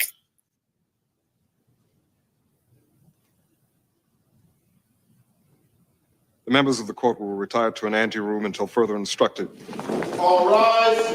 What the hell's going on? Captain, what the hell's going on? I did my job. I'll do it again. Now I'm getting on a plane. I'm going back to my base. You're not going anywhere, Colonel. What the hell? Captain Ross. You have the right to remain silent. I'm going to tear your eyes right out of your head and piss in your dead skull. You fucked with the wrong Marine. I saved lives. I saved lives. You hear me? Colonel Jessup, do you understand these rights as I've just read them to you? Fuck you! You fucking people. You have no idea how to defend a nation. All you did was weaken a country today, Kathy. That's all you did. You put people in danger. Sweet dreams, son. Don't call me son. I'm a lawyer and an officer of the United States Navy, Zetetic warrior. But you can just call me Z. And you're under arrest, you son of a bitch. The witness is excused. This one's for Neo. Oops. There it is, everybody. That's our friend Jack Talcott. What a character you are, Jack. One of a kind. Jack Talcott, man. We're going to need to do another one of those. If Jack ever decides to grace us with his presence again here on Z Show, we'll do another one of those. Look at Heidi says, Christos, hey, good looking. Jeez, Heidi, calm down. Take it easy. I think Heidi's in heat. Calm down, Heidi. It'll be fine. Everybody's all like, you know, cuckoo energy. But yeah, we got to do an updated version of the Talcott reads the classics. I have some ideas. Who's here? Dick's here. Many of you know him as Freedom Grower. Some of us just know him as Dick. Let's bring him up. What's up, Dick? Welcome back to Z Show. Yo, yo, yo. Hey, I think you announced me as Miss Freedom Grower, and I haven't been able to figure out how to do the deep fakes and give myself long hair. So I'm coming as the androgynous version of myself right now. What did I say, Miss, Mister? I don't know. Maybe I just misheard it. Who knows? Hey, it sounds like Heidi wants to have a chat with you after the broadcast. So she wants to have like just a personal one-on-one time. I don't know if you're doing counseling sessions or if you're charging for that, but I was kind of wanting to do the same. So if you could just book out the day, I'll need a couple hours. Heidi will need a couple hours. Right. I don't know, man. If you do that Heidi talk, maybe you could stream that because we're all kind of interested. Just want to hear what she has to say. I'm kind of interested too. Well, she's been saying that to me lately. Z, I want to talk to you. I mean, Heidi, this isn't you're typing it in the chat in front of everybody. So I mean, Dick, I wasn't going to talk about it, but Dick, of course, you know, just kind of awkwardly bringing it up in front of everybody. I don't know. Who knows? Who knows? What does she want to ask you? You know, like, does she want to get into some nitty gritty details of your love life, or she wanting to know, you know, if maybe she could be a part of that, or she could involve herself romantically with you for some kind of interlude, late night, you know, session or something, or. Well, she's saying it's there you go. Yeah, she's saying it's none of your biz, but who knows? I guess. Look, Dick, your guess is as good as mine, homie. She made it our biz. She just says she's going to simp on me, whatever that means. I don't think chicks can simp, but maybe they can. I don't know, Dick. There's a common narrative about me going around that that the whole Z presentation is due to some underlying sexual frustration. But I mean, you guys are assuming a lot about me. I mean, here's the thing, Dick. I'm not going to like completely like disregard that theory. I mean, there's probably some degree of truth to it, somewhat. Sure. But that's now become the overarching theory. It's like Z needs to get laid, so he's angry. Z's really jealous of Thunder Chicken. He's not just trying to give Bree some advice.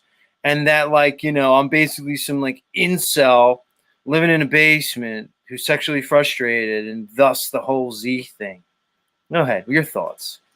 Yeah, they want to pigeonhole you. They want to put you in a box, put a label on you. We got you figured out. We know Z now. He's this, he's that. You know, it's pretty common on these streets. That's how they do things. They just have a desire to put you in a box. And it's the whole system is set up that way. You know, we're always having some kind of bullshit placed on us of what we are and who we are.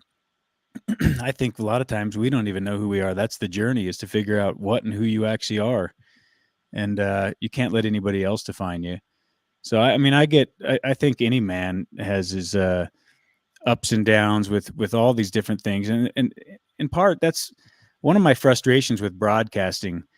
I'm not one of these guys that I can just lick my lips and make love to the camera. And if I'm feeling out of sorts that day, that I'm going to just bring the same energy that I always do. I go through my different cycles, if you will. And there's some days I'm in for the humor. Some days I want to get down to real talk. Some days I'm, you know, wanting to keep it just lighthearted and just go any direction with the discussion. Fuck this Mr. Miyagi guy, though. What a fucking prick. Yeah. Dude, my grandpa and my great grandpa, how about that? I'm falling in line with my ancestry. We all called ourselves Dick, and I like it. Why don't you come up and talk to me, Mr. Miyagi? I'd like to have a conversation with you about a few things. I do like his name, Mr. Miyagi, because I love Karate Kid, man. It was Karate Kid came out, Dick, when I was you're a little older than me, Dick, which is funny, dude. I always thought you were like it's so weird, Dick. I always just thought you came off as like more, I don't know, wise and other knowledgeable than your age. I kind of thought you were like in your 30s, bro. I didn't know you were in your mid to late 40s. That was new to me. My age often, but I was corrected the other day. I have a birthday coming up here. I'll be 46. So okay. So we're very similar in age, but I didn't know you were older than me, dude. I just was like, oh, he's kind of like in his late 30s and doing his thing. It was weird when I found that out. But getting back to what you were saying, dude, like legitimately, I come on here, Dick, every morning for 3 hours. You know how it is, dude. You go live often. You have your own channel. I know you're a busy guy. You have a family and stuff. So it seems like you spend a lot of your time on OTW. He gives you a nice platform. You guys can contribute, co-create together. It seems like you enjoy expressing yourself. It's a nice platform for you. You're helping OTW out. I don't want to speak for you, but much like me, you seem to have identified OTW as kind of like a legit guy. I think OTW is legit. So I guess my point is that you understand a lot of this. This morning I came on, man. When I read that science article about dark matter, it really affected me, Dick. Like when I bring my brain, because I see the lie, and I see the magnitude of the lie. I see the mass deception in a real way that people under. This isn't a game for me, guys. This isn't Z's playing conspiracy theory. Sometimes, Dick, it fucking really, really affects me when I really take in the enormity of it. And then that's why I go to the comedy, I go to the singing, I go to the just looking at this world almost as a fucking fractal hologram that has no business being taken seriously, dude. I don't know, man, but but just imagine, bro, like 12 years ago, you met me and I'm like on my way to an independent fundamental Baptist church to go espouse like KJV only doctrine. You know, it's like I've had such a fucking, journey where, and I've went into these boxes like willingly.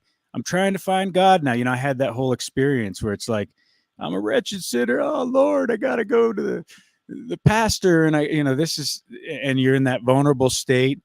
This was me, dude. Like I've been there. I've been a complete zombie, getting my fucking shots, running on the hamster wheel, the corporate ass clown gong show, chasing that fucking bag, learned how to speak the corporate language, learned how to be that guy and climb that ladder and, appease everyone around me and get the validation of all my peers and play this fucking stupid game. And I hit the fucking wall, man. I had to jump off that whole thing just like you did, man. I left it all behind. Nobody understood what the fuck I was doing. It's like you got a great salary, great position, great, really a coveted position in the realm I was operating in. And it was like, I can't do it. I realized I didn't know who I was, but I just knew I was a fish out of water. And if I didn't figure it out, I was going to lose my soul, is essentially the way I looked at it. So, one of the first things I did was run off to that church. But I've always been the one that just keeps poking the bear or keeps, turning over the stone and keeps asking the hard questions. Even when I was young, I had that in me, something about, just maybe my spirit sense or whatever. I was never satisfied with people's explanations. And I guess that's my biggest frustration when I talk to, quote, a normie, or I go out and interact with people at, kids' baseball game or whatever, is people just really don't fucking care. They'll give their kids aspartame gum made from formaldehyde and every single fucking ingredient on that list is causing their child harm. And then they want to talk to me about health or something like, oh, I'm thinking I'm a little fat today. It's like, yeah, dude, you got a fucking tapeworm in you. You got a rubber tire. You're fat as shit. And the reason why is you just went through McCrap and had a fucking, supersized corn syrup, highly refined sugar drink. And, people don't usually care until they get really sick. So it's like you have to have this crash and burn thing happen to you in whatever capacity for you to even have an inkling of a possibility to say, maybe, something's up here. Like, why did this happen to me? And then you have to reverse analyze yourself. And it's a possibility that you'll start looking at all the lies you've been told. So it's not an easy process. I think everyone who's went through it on whatever level has had to have these crash and burn scenarios where just fucking burn it all down to try to find some truth, to refine it through that fire. And it's not an easy process. And I don't think we're done, dude. I don't think we've waken up to all the truths. I don't think, we've arrived anywhere. Ascension is not some kind of like destination. This is a process we're going through, and it could get more dicey in the days ahead, and it could be more difficult. So I try to just face that with a willingness that it's all been worth it from what I can tell. Like I would not want to be the fucking person I was 12 years ago, 15 years ago, 20 years ago. I've come a long way, and I'm glad I've come that way. And I'm glad I've cut ties with the shit that people expected me to not cut ties with and maintain that fucking illusion and that lie. Here's the way I look at it, Dick. It's a great point is that you're talking about yourself from 12 years ago, and I could picture me 12 years ago. And I think it's a reminder for all of us to say, you know, a way to look at these others around us with compassion and say, hey, like you said, you were walking into a church 12 years ago. Now you're here with all these understandings, right? Dude, I would have tore myself an asshole, man. I would have fucking heckled myself, and I would have deserved it. You know, I wish someone would have actually, because it'd have rocked me a little more and woke me up quicker. But no doubt. But I see you back there, Luma Tommy. Let's bring Tommy up to be me. You want to do Bizarro Z, Tommy? What do you? It just says T. Hold on. Who the fuck is he? He has some filth. Who's T, Tommy? Let me see who T is. It's Tommy. Maybe a human being. You could sit and have a conversation. Nice. Nobody wants that from you, Tommy. We need the goofy guy. I know. Once you build a persona, it's hard to break out of it, dude. Oh, I got a lot of personas. And I can just come in and say things. Everybody come in. Move the phone closer. Come closer. Uh-oh. What is he doing? Subliminal MK Ultra. I like how you hold that thing like a nice doobie or your favorite stogie. Or then sometimes you do the Illuminati kind of, all-seeing eye. I got a bunch of those now. Hold on. What a weird guy, man. Very good, man. What'd you say, Illuminati? Where'd it go? Oh man, there's gonna be some good. Hold on, let me get him off of here for a second. I can only take bits and pieces of Tommy. He gets too much from me. I think he's been rocking it today, though. Those impressions are awesome. I mean, he had me just rolling back there. I was cracking up. He came in with an impression of Austin Murphy. I saw it, man. It was good. It's the little things, man. It's the little things. Mannerisms on the yurt one too were fantastic. Mm-hmm. Just like how he's like, with the stream. Oh, only got an hour or so. Don't really have any plan. Just gonna run through some articles here. You know what's funny with impressions? Like I was doing yurt pretty much every day. I was doing what's his name? Awesome Austin from the Murder Dome. Yeah. And I was going in on him hard.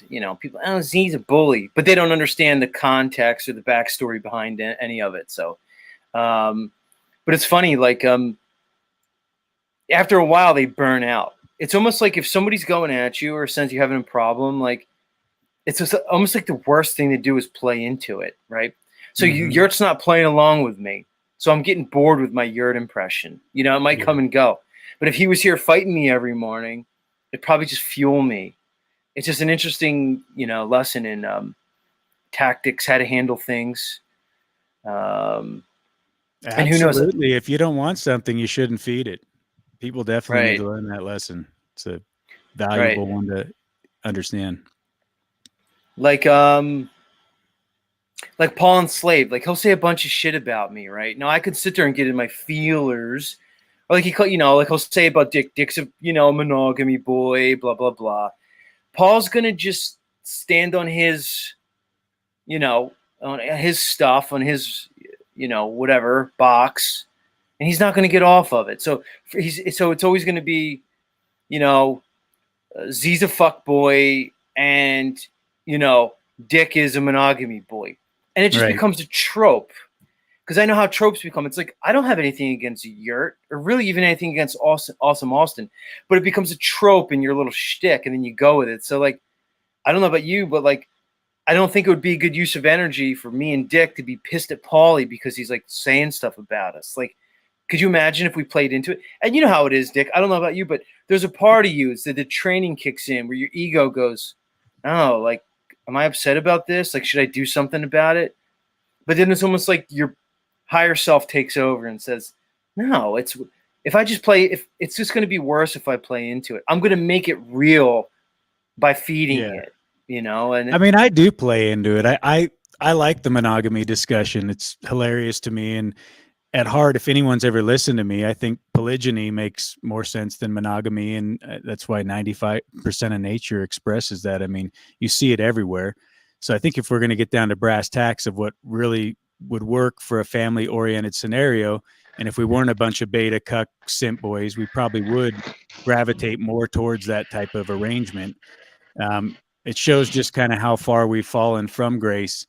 I took Paul to task on it because he kept espousing polyamory, and it really didn't, to me, embody what he was preaching. Not that polygyny does either. All these labels are kind of boxes again. So it's just another opportunity to try to pigeonhole us as being something that we're probably not. We're probably more fluid than that and have not gender fluid, but, you know, a more broad sense of how we deal with relationships depending on the scenario and what we're trying to create, and maybe the demographic age group we're in. All that stuff could come into play. But Paul likes to trigger, and, you know, I find it valuable. If there's a weakness and there's something there that needs to be exposed, you can either get in your feelers or get your feathers ruffled, or you can look at it, and if you're confident in it, then you just present and you let the chips fall where they may. God, Dick, you just are just some kind of Talcottian dude, aren't you? Yeah, I totally align with everything Talcott says. You got me pegged, Tommy. Put me in Nah, that man, box you just now. had the thing going with I ask the hard questions, and I'm such a guy about things. It's like, come on, man. Come on. Yeah, I honor self-development, self-improvement in my own particular way, and I articulate it here as a valuable part of the conversation, Tommy. Just But the I know you wanted to broad correct me in for a it, long like time, just so maybe this is an opportunity for you to tell me everything about Dick, because you've been saying in the chat for a while you want to have a conversation with me. And oh, interesting. Hold on. I want to have a conversation with everyone. All right, I'm gonna let you guys do it. I'm gonna excuse myself. Let's see what happens with you guys. Apparently, you need to hash something out. What better place than the Z Show? Yes, the classic. Let's see where the fuck this goes. Maybe the panel will carry my show. Unbelievable. Go ahead, Tommy. Yeah, sure, Tommy. I almost didn't even let you up. See, and look what you got, game, dude. Look what you got. That game. Go ahead. Let me hear it. What do you guys want to talk about? Yeah, and I like what you do, Tommy. I've said before, I think you make people stronger. You know, you do something similar to Paul in that sense. You poke into triggers that you find as weaknesses or that you could expose, and you try to, you know, find the vulnerability in people. And I've changed a few things. I don't have an issue with that. Did you guys ever notice your characters? I like the way you articulate that you play a bunch of characters, but you're not ever being disingenuous. You're not lying, right? You're presenting truths. Information's usually still good, unless it's obviously a bit. No, so I've never had an issue with you per se. It seems like you've had an issue with me. If there's anything you want to address, or, you know, it sounded like you had your view on Dick that you wanted to say, you know, how maybe I should change or what I need to do differently. No, I'd never tell you how to change. I'd just do that thing I do. But issues with everybody are just ever evolving if you're a main panel walker, you know. And so it's like some of them it'll work out, you get to them. Some of them it's like, look at Paul right now. He's probably going to be on that the Welsh News Network thing for a couple days still. And just stuff will drift off. Were you there for the Cynthia thing last night? I caught some of the Welsh News Network deal where they were giving him shit about his interaction with the law enforcement. And that stuff was like back when he was in Denver, and now he's all worked up all over it again. And they went over it a long time ago, but since he found it, he'll just ride that for a couple days, and it's stuff that was going on will just be gone. But I mean, that's how all the different channels are. Yeah, but this goes back to this whole pigeonholing and putting people in a box. So now they're trying to say that Paul is apparently doing this because he had nefarious intentions, and that's the only reason someone would potentially travel without plates and have all these firearms with them. Of course, he's saying I was moving. So, I mean, and that is a more obvious, common sense, reasonable, reason why someone would do that, right? It's like if you were going to actually go do some harm, you wouldn't have no plates where you're going to be a red flag and people are going to instantly pull you over. Honestly, it could go either way.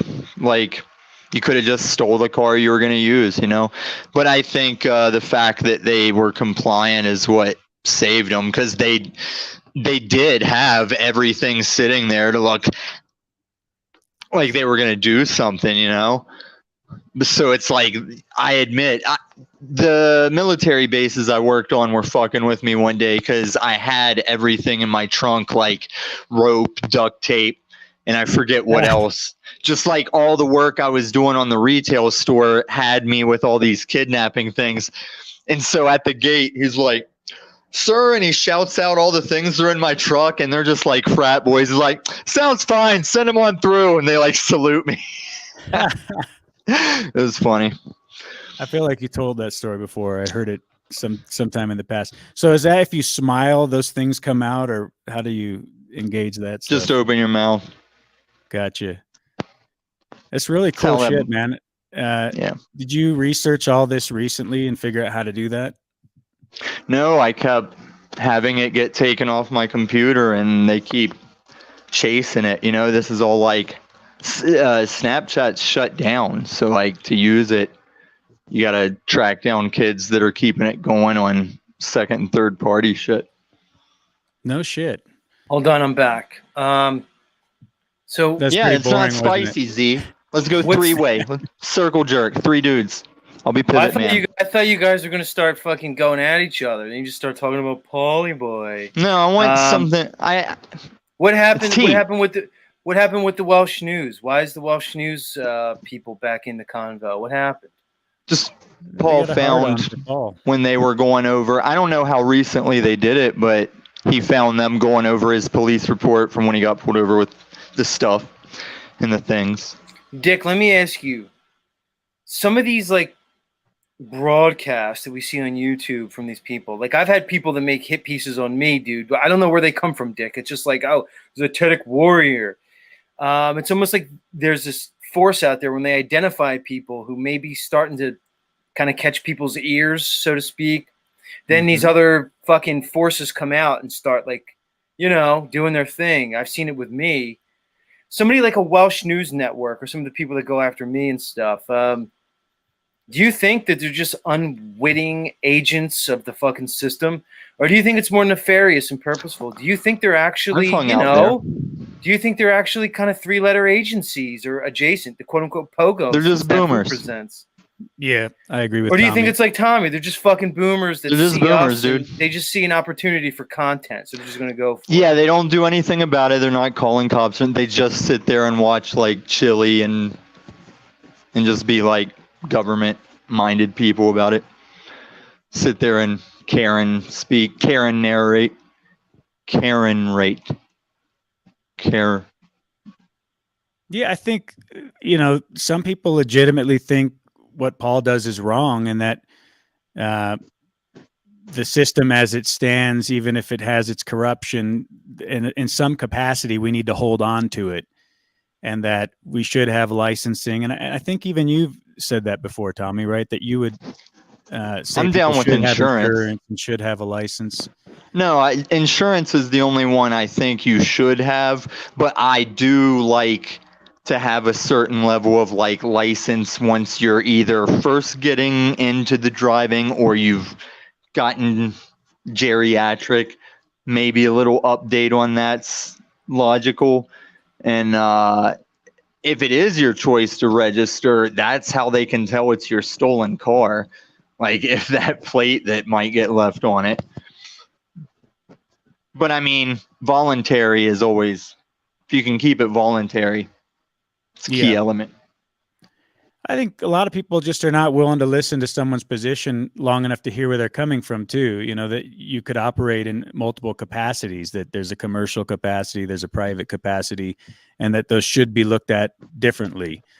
Well, that's the thing. And there was a show of Paul's one time where he more or less said him and a dude were still may or may not have been driving, up to speed with app. So I'm like, man, I even tell Lou, if you're going to rent your house out, at least do the commercial thing with it. Because there's ways you can fuck the person that's renting from you because you're not doing the thing. Well, yeah, in Colorado, they want to do some deal where, they can set the rent price. I've heard that they're considering different, laws like that to create affordable housing, I guess, to hold the. I've watched a lot of the buildings go up in the years I've been here, but everybody I've ever talked to said the waiting list is usually like a year or more waiting for one to open up. Yeah. What happened with Cynthia, though? I didn't catch that. Or if I did, I was out working and didn't pay close enough attention. Oh, well, it was like a circus show. It was like Paul was just rotating us up there, playing the zoo animals and shit. But she kept asking. It was a whole ordeal. I don't know if Paul deleted it or posted it, but it was like this whole 3-ring circus where even JG and Jeff Pizer and a bunch of people showed up. But to Cynthia, it looked like I had took over the show. And so she kept asking, how does he do this? Why would you let him just take over the show? But it's chaos, like it was Talcott's channel on Paul's birthday. It was that kind of chaos. And so when I was like, do I look like I took charge of this? Do you see me? Like, am I really in charge as things are just happening? It was weird, but it was fun. Yeah, But so yes. she hasn't been around long enough to see how things work, and it is Yeah, I was interesting when you calling see her new on, people like- come in. They don't know the circus show and the chaos. Well, she was asking me, and then as I answered, she just started talking. And so it built to where I was giving her shit for that. And it was some pretty good bits, but it got to, like, Drunk Goblin was there, and Paul was dropping in Mad Mystic, who now I theorize may be Snafu's baby mama. What, dude? Where did that come Whenever from? he drops Mad Mystic in, it's just female Snafu. And she's going, he's Pogos, Pogos, they're agents. Listen to you, Cynthia, asking you questions. They're agents. And it's like, as soon as he took her out, like, tell me that's not Snafu's baby mama. Like, listen to that again and tell me that's not Snafu's baby mama. She's like textbook Snafu style. I hate it. Thanks. I hate it. Good stuff. It's good Here's stuff. the thing. The whole snafu thing. I don't know why you greet him. Why? What? I don't know why you greet him. Give him daps and shit on your opening. I You don't think know I why should ignore any of you are Snafu? like. I think everybody should have Hold on, banished him Dick. long Hold ago. on.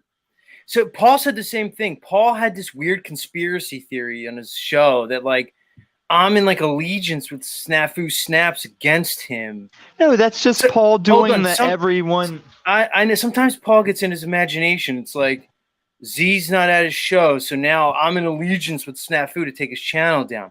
Come on, Paul. Like, you got to check No. yourself sometimes, dude. Like, for real. No, like, you've been I here didn't long even- enough. I You're didn't even talking know- out your ass. I didn't even know Snafu was, like, having a problem with Paul. I barely heard about it. I was kind of asking him about it, but, like, why No, am I now involved with Snafu Paul is and just a Snafu? problem. Like, Do you remember go into way? what's Snafu's issue? Let me hear it. I want to know. What's the deal with Snafu? He calls everyone a pedo and they're not, and a guy is trying to sue him now. But ever since he came to these channels, he's just shouted, "I'm a pedo," and everybody just lets him and acts like if I stop him, that it's both our problems, or Tom can't control himself. You can just let his loud ass, crater face, homeless beard ass call me a pedo for like 7 months almost. Like, I remember it was warm whenever it started and went through a winter, got back to warm again. He's only stopping and deleting his channels and shit because that dude's threatening to sue him. Like, pedo's the only thing I don't fuck around about. I am leaned into the meth thing, and I even leaned into pedo for a bit, so everybody was too uncomfortable with that, even though Snafu was still saying it. Pedo's the only thing I'm like, let's not call anybody pedo, because we all agree we get mad about that, like when it's really happening. Even Mel Gibson's dropping the fucking documentary movie on us. Well, here's the thing, guys, and Dick, right? There's certain buzzwords that are just going to trigger people's emotions. Pedo's one of them. And then people just it goes off into a weird direction. Like the new narrative I've seen. We're in a weird time. The quote unquote pedos Christians. I've been seeing, Paul halfway even got in. this. I got it too with the Christians, is that the new narrative is if you don't want to just kill a pedo on the spot in the street, you're like basically like, I don't know, That's what I demonic got out or of it. evil. But I Like feel that's like the new that's thing. the It's same. like And like that's saying what they like were cornering Paul on. Yeah. Is they were saying they did it to me before. if you Dick, don't they want did to it to me kill months every ago, pedo, dude. then you're a pedo supporter, and now you're No, culpable. but this or is the something. thing. On the other side, they're trying to map it on in. So I feel like that's a psyop in itself, is get the right back. Because there used to be even on Facebook days, there was that, we hang pedos around here, whatever all the memes were saying, you know? And so now they've got the far left swinging on that. Maps is okay. Transmission specialist, story time, shit like that.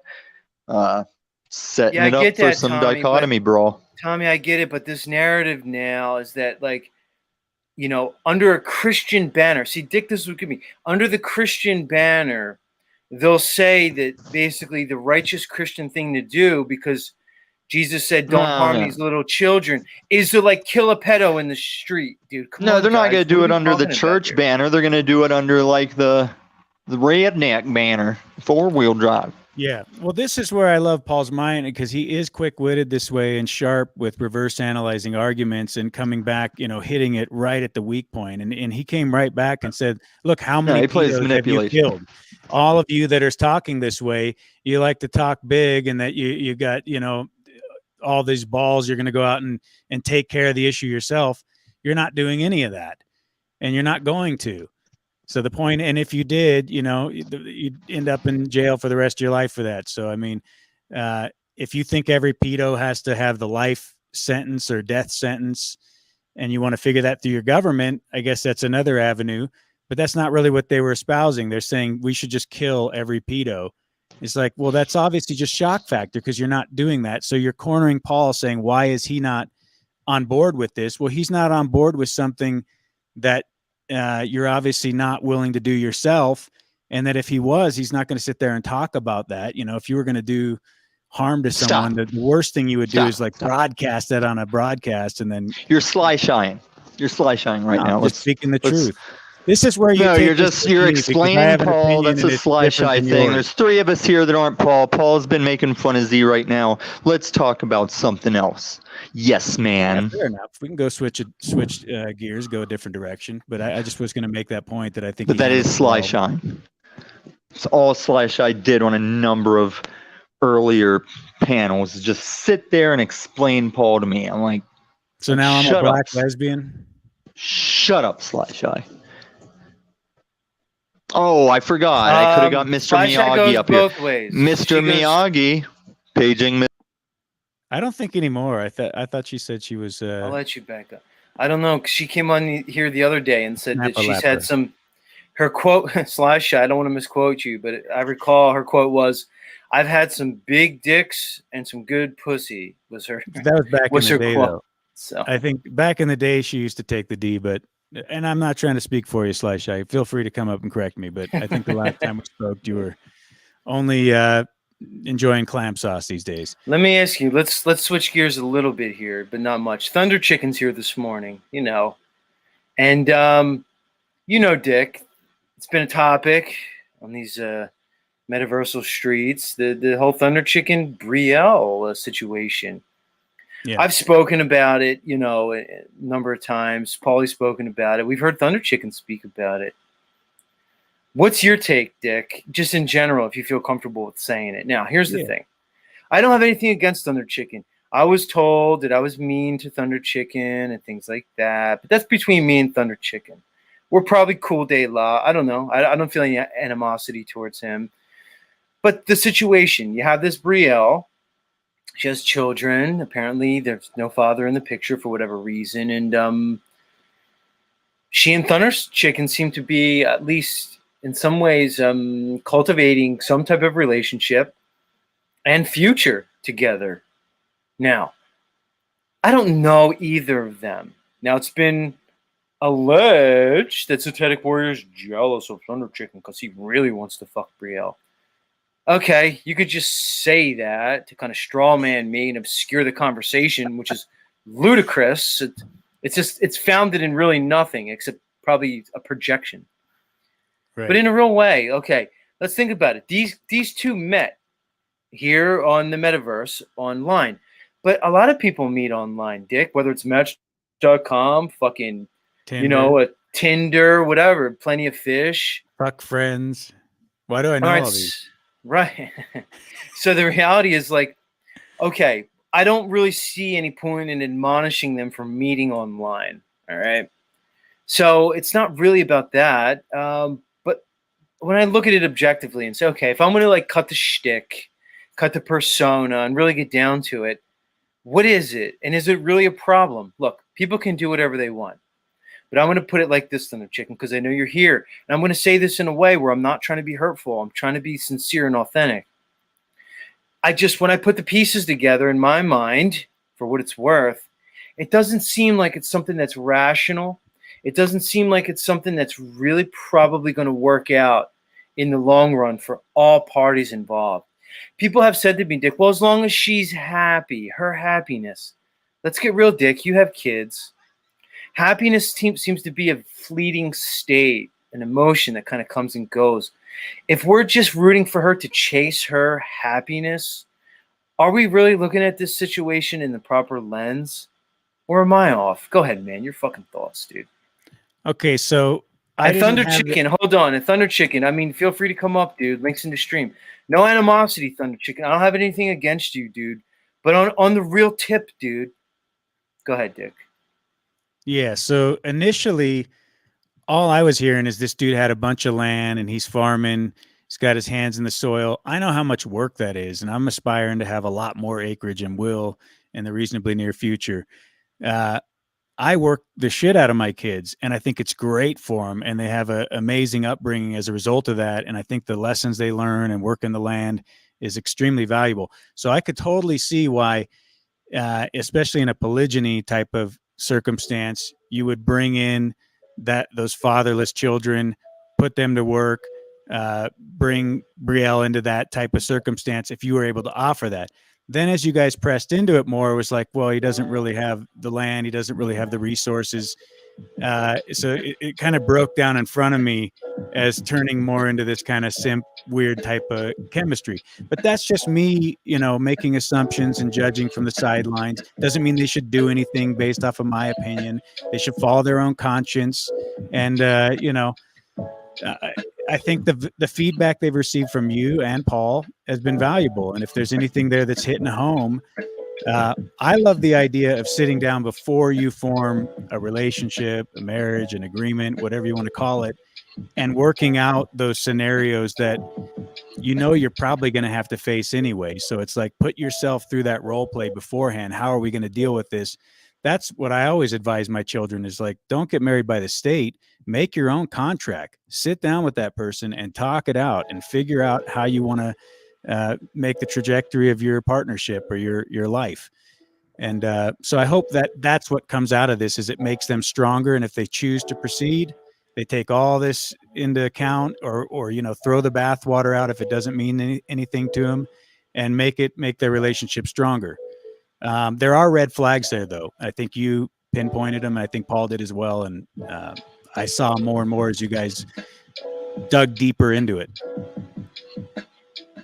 Fair take. Because in the ideal, we could all paint a little rosy picture of what that would look like.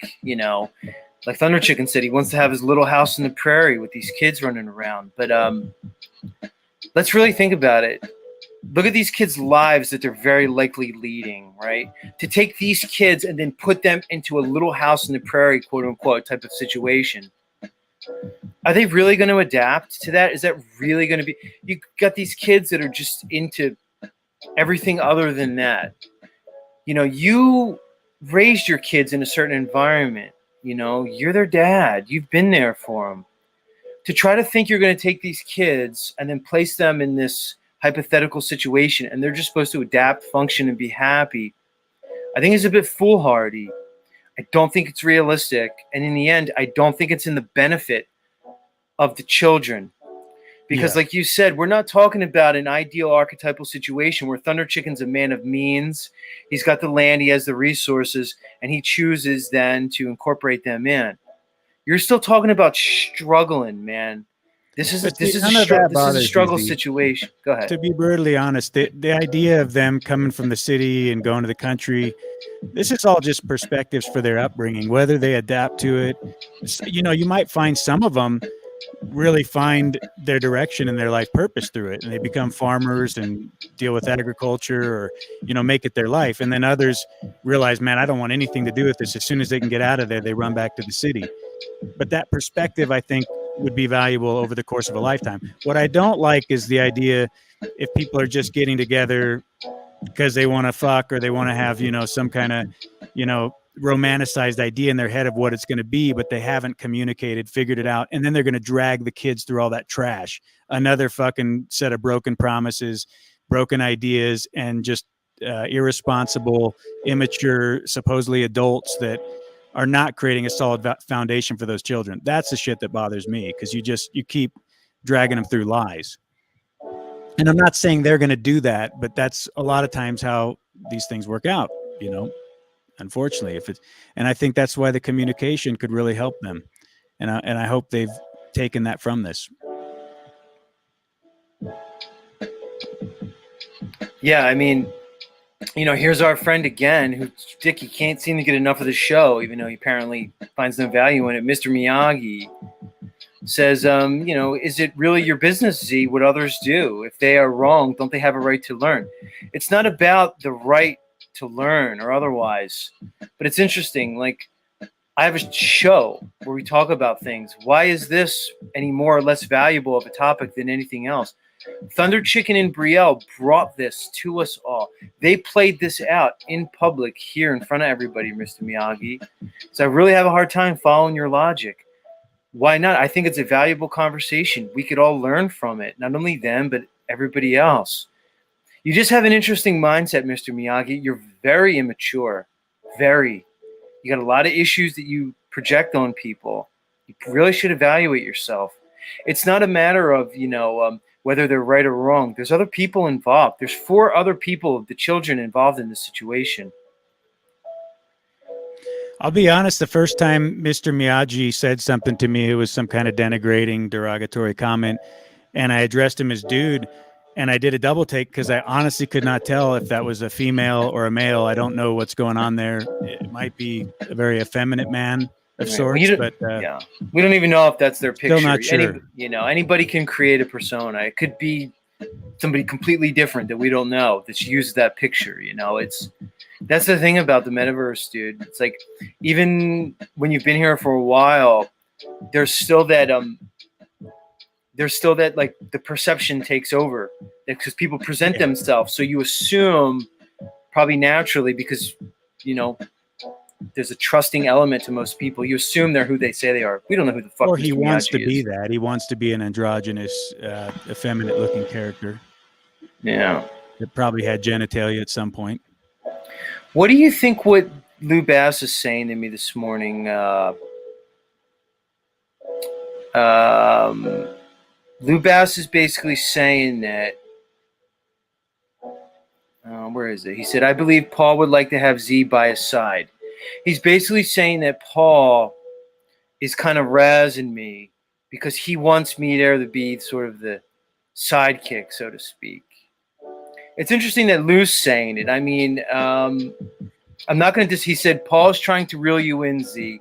He needs a sidekick and hoped it was you.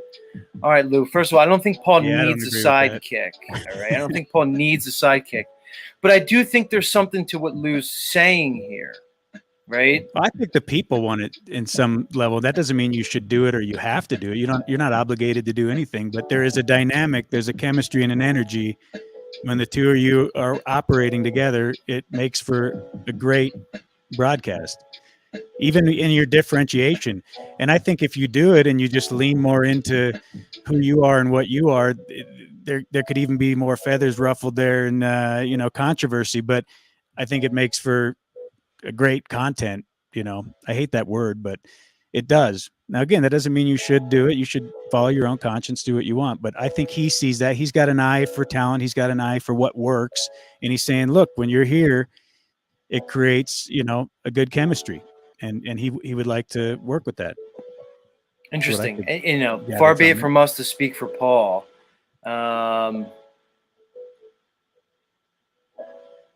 No, I'm not No, speaking for I him. It's just my yeah, I don't know impression. Moose. I don't know if Moose, what you're saying there is correct, but I know Moose. I don't necessarily agree with Moose saying there, but here's what I'll say. Yeah, you guys can all get in your imaginations about that, but you're not really understanding me and my walk and the things that I need to be fulfilled. The reality is Paul and I will probably work better in some type of third-party project. I don't fit well in certain circumstances, just like he may not. Probably Paul and I will realize any co-creation type of, I don't know, situation in like some other third-party project. I need this. This broadcast that I do in the mornings is just as much about me as it is about the broadcast and everybody else. Without this, I don't think I'd be able to function here on this platform. The other thing is, Dick, logistically, it's a timing thing. I don't want to be online all day, bro. Exactly. And when you get on that show, it's hard to get off. It really is. If you got stuff to do during the middle of the day, I mean, I've said I'm just going to go on for quick 30 minutes. I just got a couple quick points to make. And then I'm sitting on there, 3 hours later. And that's my own discipline, right? If I want to say something and get out, I should just do that and be more, stern with my timeline. But look, you love what Paul does. I really respect and love it as well. And I will support him where I can and when I can and when it makes sense. And I'm sure you will as well. Right now, you're doing your own thing. You have your personal path. You have your own purpose. I even heard Yurt say that. I was listening to his broadcast the other day. He wants to create his own image out here, his own thing. I applaud him in that. Anyone that wants to do that should do it. I don't want to do that, actually. I don't want to be tied to this fucking thing more than I already am. I'm already addicted to a certain degree, and I'm trying to find balance with it because I don't want to just cut bait from it altogether. I do find value here. I wouldn't come. But I don't want to have to be here syndicated habitually daily like you guys. It's, some days I just don't want to show up. And I realized people would say, well, that's a cop-out. You should anyway. Well, yeah, maybe for you, but not for me. I have my own purpose with it as well. If I don't want to be here or I have other things that are prioritized above that, I'm not here to apologize and make, excuses for what I don't want to do. I'm going to follow what my, passion is. Right, in the end, because, I don't know about you, Dick, but there's a certain point I think that one comes to where they realize, it's like we were talking about earlier in the stream, where we've sort of gone down these different roads where we've sort of ceded our sovereignty to like others, whether it's people, organizations, or whatever. But there's a point in a man's life where many of us get to where you say, look, it's going to be me or bust, Exactly. right? Where I have a certain amount of energy in this life, time, energy, attention. And when you're a younger man, things seem expansive in front of you. Time has less of a importance. You seem like you have all the time in the world. But then you start feeling your body. You're like, oh, this is a different thing. There's limitations, temporal limitations in this reality. Time, energy, and attention are valuable and precious. And one starts to begin to ask themselves, what am I going to do with my time, energy, and attention? How am I going to spend it? What do I find valuable in this life? And you start to look at things a little differently, man. And I kind of feel like I'm sort of in that stage in my life, dude. And probably some of it's natural. I don't know, man. I need a lot of physical activity to be balanced. And I've been moving a bunch of dirt lately, just something as simple as that, wheelbarrow loads of dirt. The truck comes up, drops 15 tons of fill dirt off. I'm just sitting out there with my kids moving bucket loads. And I see my kids get into that same routine, and there's a fucking Zen space you find. And it's also, helped my boy with his pitching. He's getting strong, and, he's starting to develop and all that. And it's fucking great. But the point is, I got to have that side of me. I got to get shit done in my personal life to even be able to show up here and have something to offer. And I've seen that in myself, where I'll get too captured up with all this shit, and then I'm not dealing with the responsibilities that make me who I am and actually have a message to speak. So it's, again, learning who you are and what makes you tick, and, the rhythms that you're in, so that you can be the best version of yourself. And you've talked about cannabis. Like, I'm way leaning off the cannabis right now. I mean, I did just actually puff some yesterday because I hadn't puffed for a whole month, but I'm definitely going to keep it. I'm doing this one hit thing from here forward. I'm going to stay disciplined with it, man. Like, if I have cannabis, it's one hit. That's enough for me. I grow great cannabis. It's fucking extremely strong. I don't need to sit there and just huff away and puff, because as a creature of habit, I've used it like where I've leaned on it. I love the smoking cessation, but then I'm having breathing issues. I'm so much better just one little puff, go out there and then shovel all day and work hard, come on here, have a quick conversation. But I want balance with all these things in my life. And the tricknology absolutely falls into that as well. I want balance in all of it, and I demand it. So, and the only one who's going to, create that is me. No one else is going to do that for me. And frankly, I tell my kids this all the time: misery loves company. They're going to offer you the cigarettes. They're going to offer you the needle. They're going to offer you the fucking nose candy. They want you to have their problems and their addictions, and they want you to be in perpetuity with it, just like them. So unless you have the strength to be your own person and stand up for what you need, people are just going to walk all over you, and they're going to try to drag you into their own misery. And that may be their shitty broadcast too, by the way, where they just want you to sit there and show up every day and you got to be there. And, it's like, no, I'm going to do what I want to do.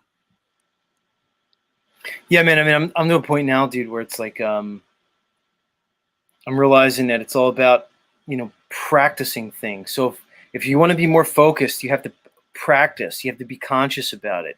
You have to build routines or behaviors in your life that are going to promote the life that you want. And that's where I am, Dick. So it's like, when I get done my stream, I go out and I'm living my life. Yeah, I check into information on YouTube. I want to be into the information that's going on, but I'm no longer interested in quote unquote trying to wake people up. I'm no longer interested in going down all these different rabbit holes. I've been down the rabbit holes. It's a different thing now. And you're exactly right. For me to come on and do this and play my role here on YouTube and otherwise, I have to have my life, I have to have a life constructed around me that's functional and fulfilling in many ways. And because otherwise it's not sustainable, dude. People go for these short-term things, but if you really want to have anything that's prosperous, you have to build it over time. It has to grow organically and naturally. And getting back to the weed thing, I've been talking about it here a bunch. Like, I've been getting more and more in the edibles lately. I find that they work a little bit better for me for like certain body aches, more general euphoria. I have this a weird I think many of us probably have a complicated relationship with cannabis. I think it's like anything. Like, when does something go from a quote unquote medicine to poison? What are you talking about? Dosage, usage. It's like, okay, you take 2 baby aspirins, you probably get rid of your headache. You take a whole bottle of aspirin, you might have some problems, right? So what is this balance? What I do want to avoid in my life, at least, Dick, is I'm trying to avoid the pendulum swing. To be like, oh, cannabis is horrible, or cannabis is great. Now I'm a Rastafari. Well, maybe there's somewhere that's a little bit more, I don't know, rational and reasonable, somewhere in the middle where we can look at these things, bro. And if we can't find it, it's just because we have a weak mind and we have to strengthen our minds. And I've had people have to tell me that directly, and I wanted to argue and be like, no, man, I love smoking all the time, and it's just, part of who I am. But I also have had to look at my past. In my younger days, that's how I got ahead, is I would outwork people, and I would do it with cannabis. So I would spend an extra 8 hours on the job, late wee hours of the morning, just puffing, and I'd be doing the reports and Excel spreadsheets and sorting, and I'm fucking beating everybody at their game.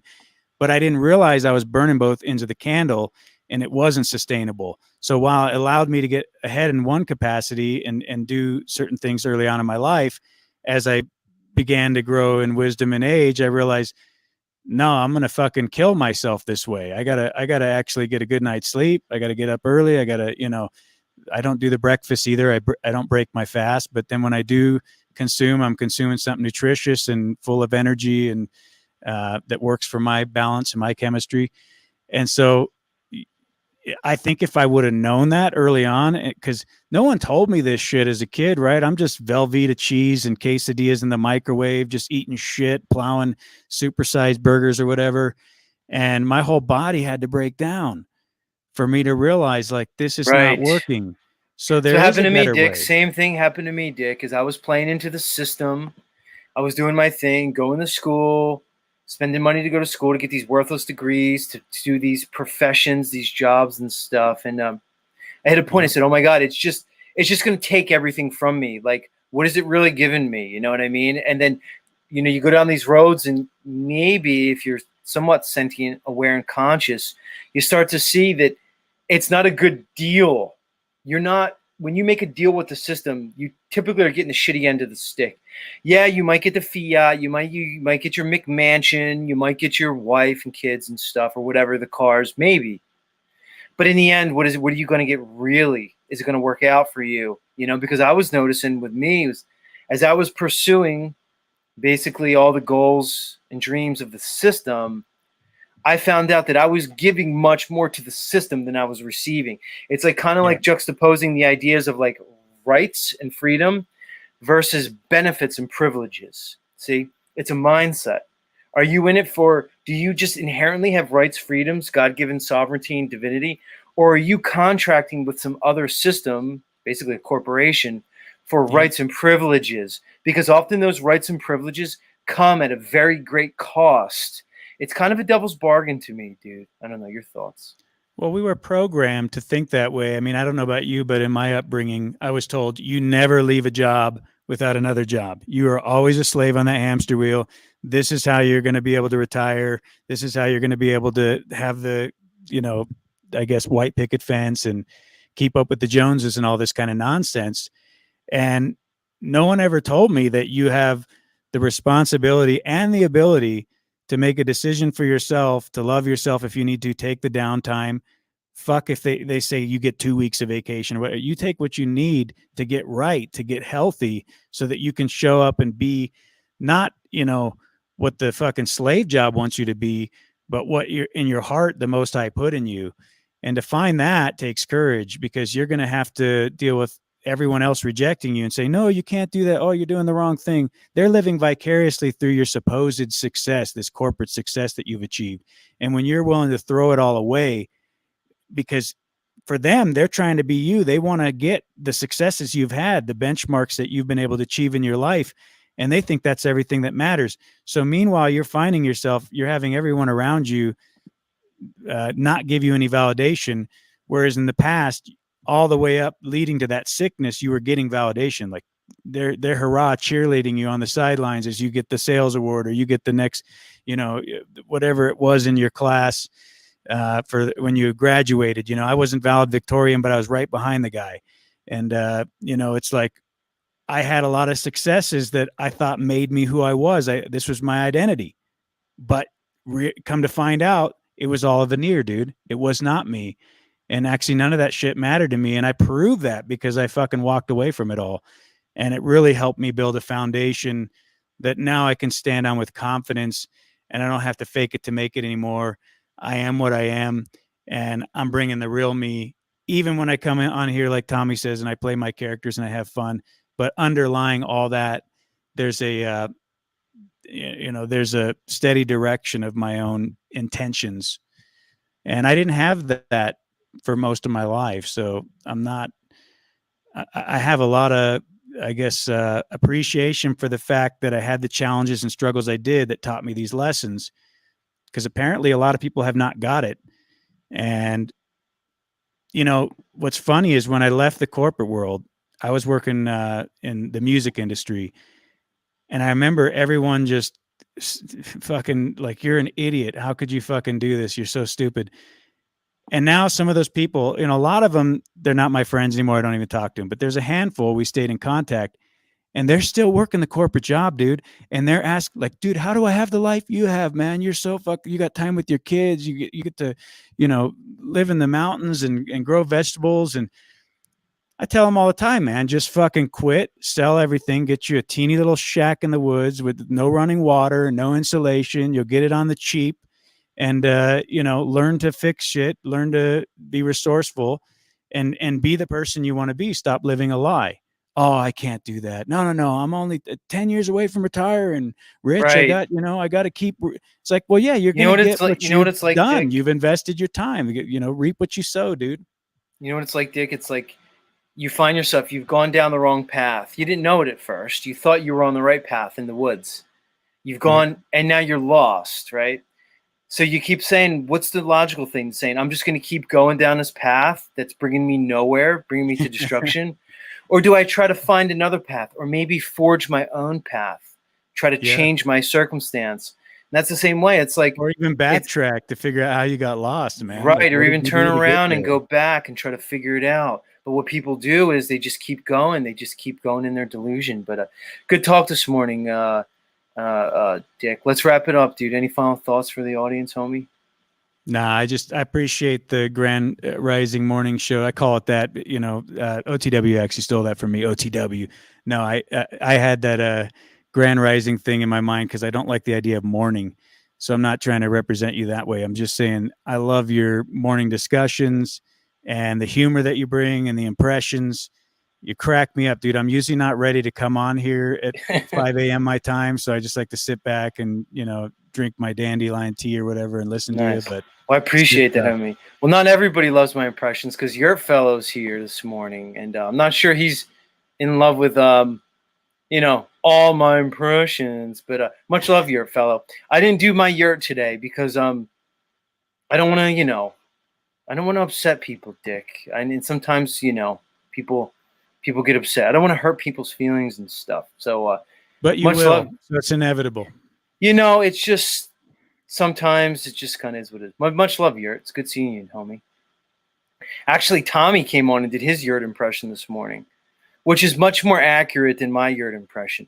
Yurt, the thing is for me, you've just become like, I just use you as like, okay, let me try to present a normie. And just in my mind, it just became Yurt. I'm not saying you're a normie, but it's just the way my mind works. Like, I don't really think Awesome Austin from the Melodome is like an evil troll who's like a foot soldier for the flat earth community.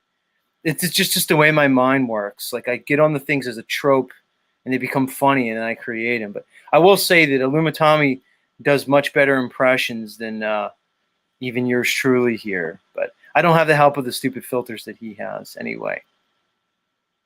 You got to get that technology. He says that's like some lost technology that he's able to get through online relationships. That's interesting.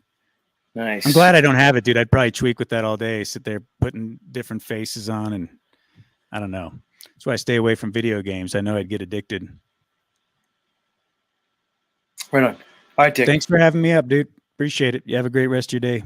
Everybody in the Thanks. chat, cheers. Peace. Thanks for being here, dude. Thanks for being here. That's Dick. Dick Freedom Grower, everybody. All right. That brings us to the end of another Z show. Thanks for being here, guys, on this, I guess it's a holiday. This like pseudo holiday. I don't really know. I didn't get an answer. Like, are people working today and off tomorrow, or do you get a 4-day weekend? I don't know. Lou, you're so active this morning. He goes, oh, looks like you remembered to take your meds today, Z. Good job. I don't know, Lou. You might have missed the beginning of the show. Lou, I almost rage quit my own stream at the beginning of the show. You might have missed that. Due to my, some of my feelings regarding the lies of the controllers. So, I don't know, Lou. I'm not sure. There's Mars Life. I don't know if he's waking up. He said, I don't want to know if his wife had a hand in. Yeah, I'm not sure. Much love, everybody. Let's do it again tomorrow. Same time, same place. Z Show. And to play us out this morning, one more time, let's enjoy the musical stylings of our good friend Nathan Sanders. Nathan, brother, take it away. Much love, everybody. We'll see you back tomorrow.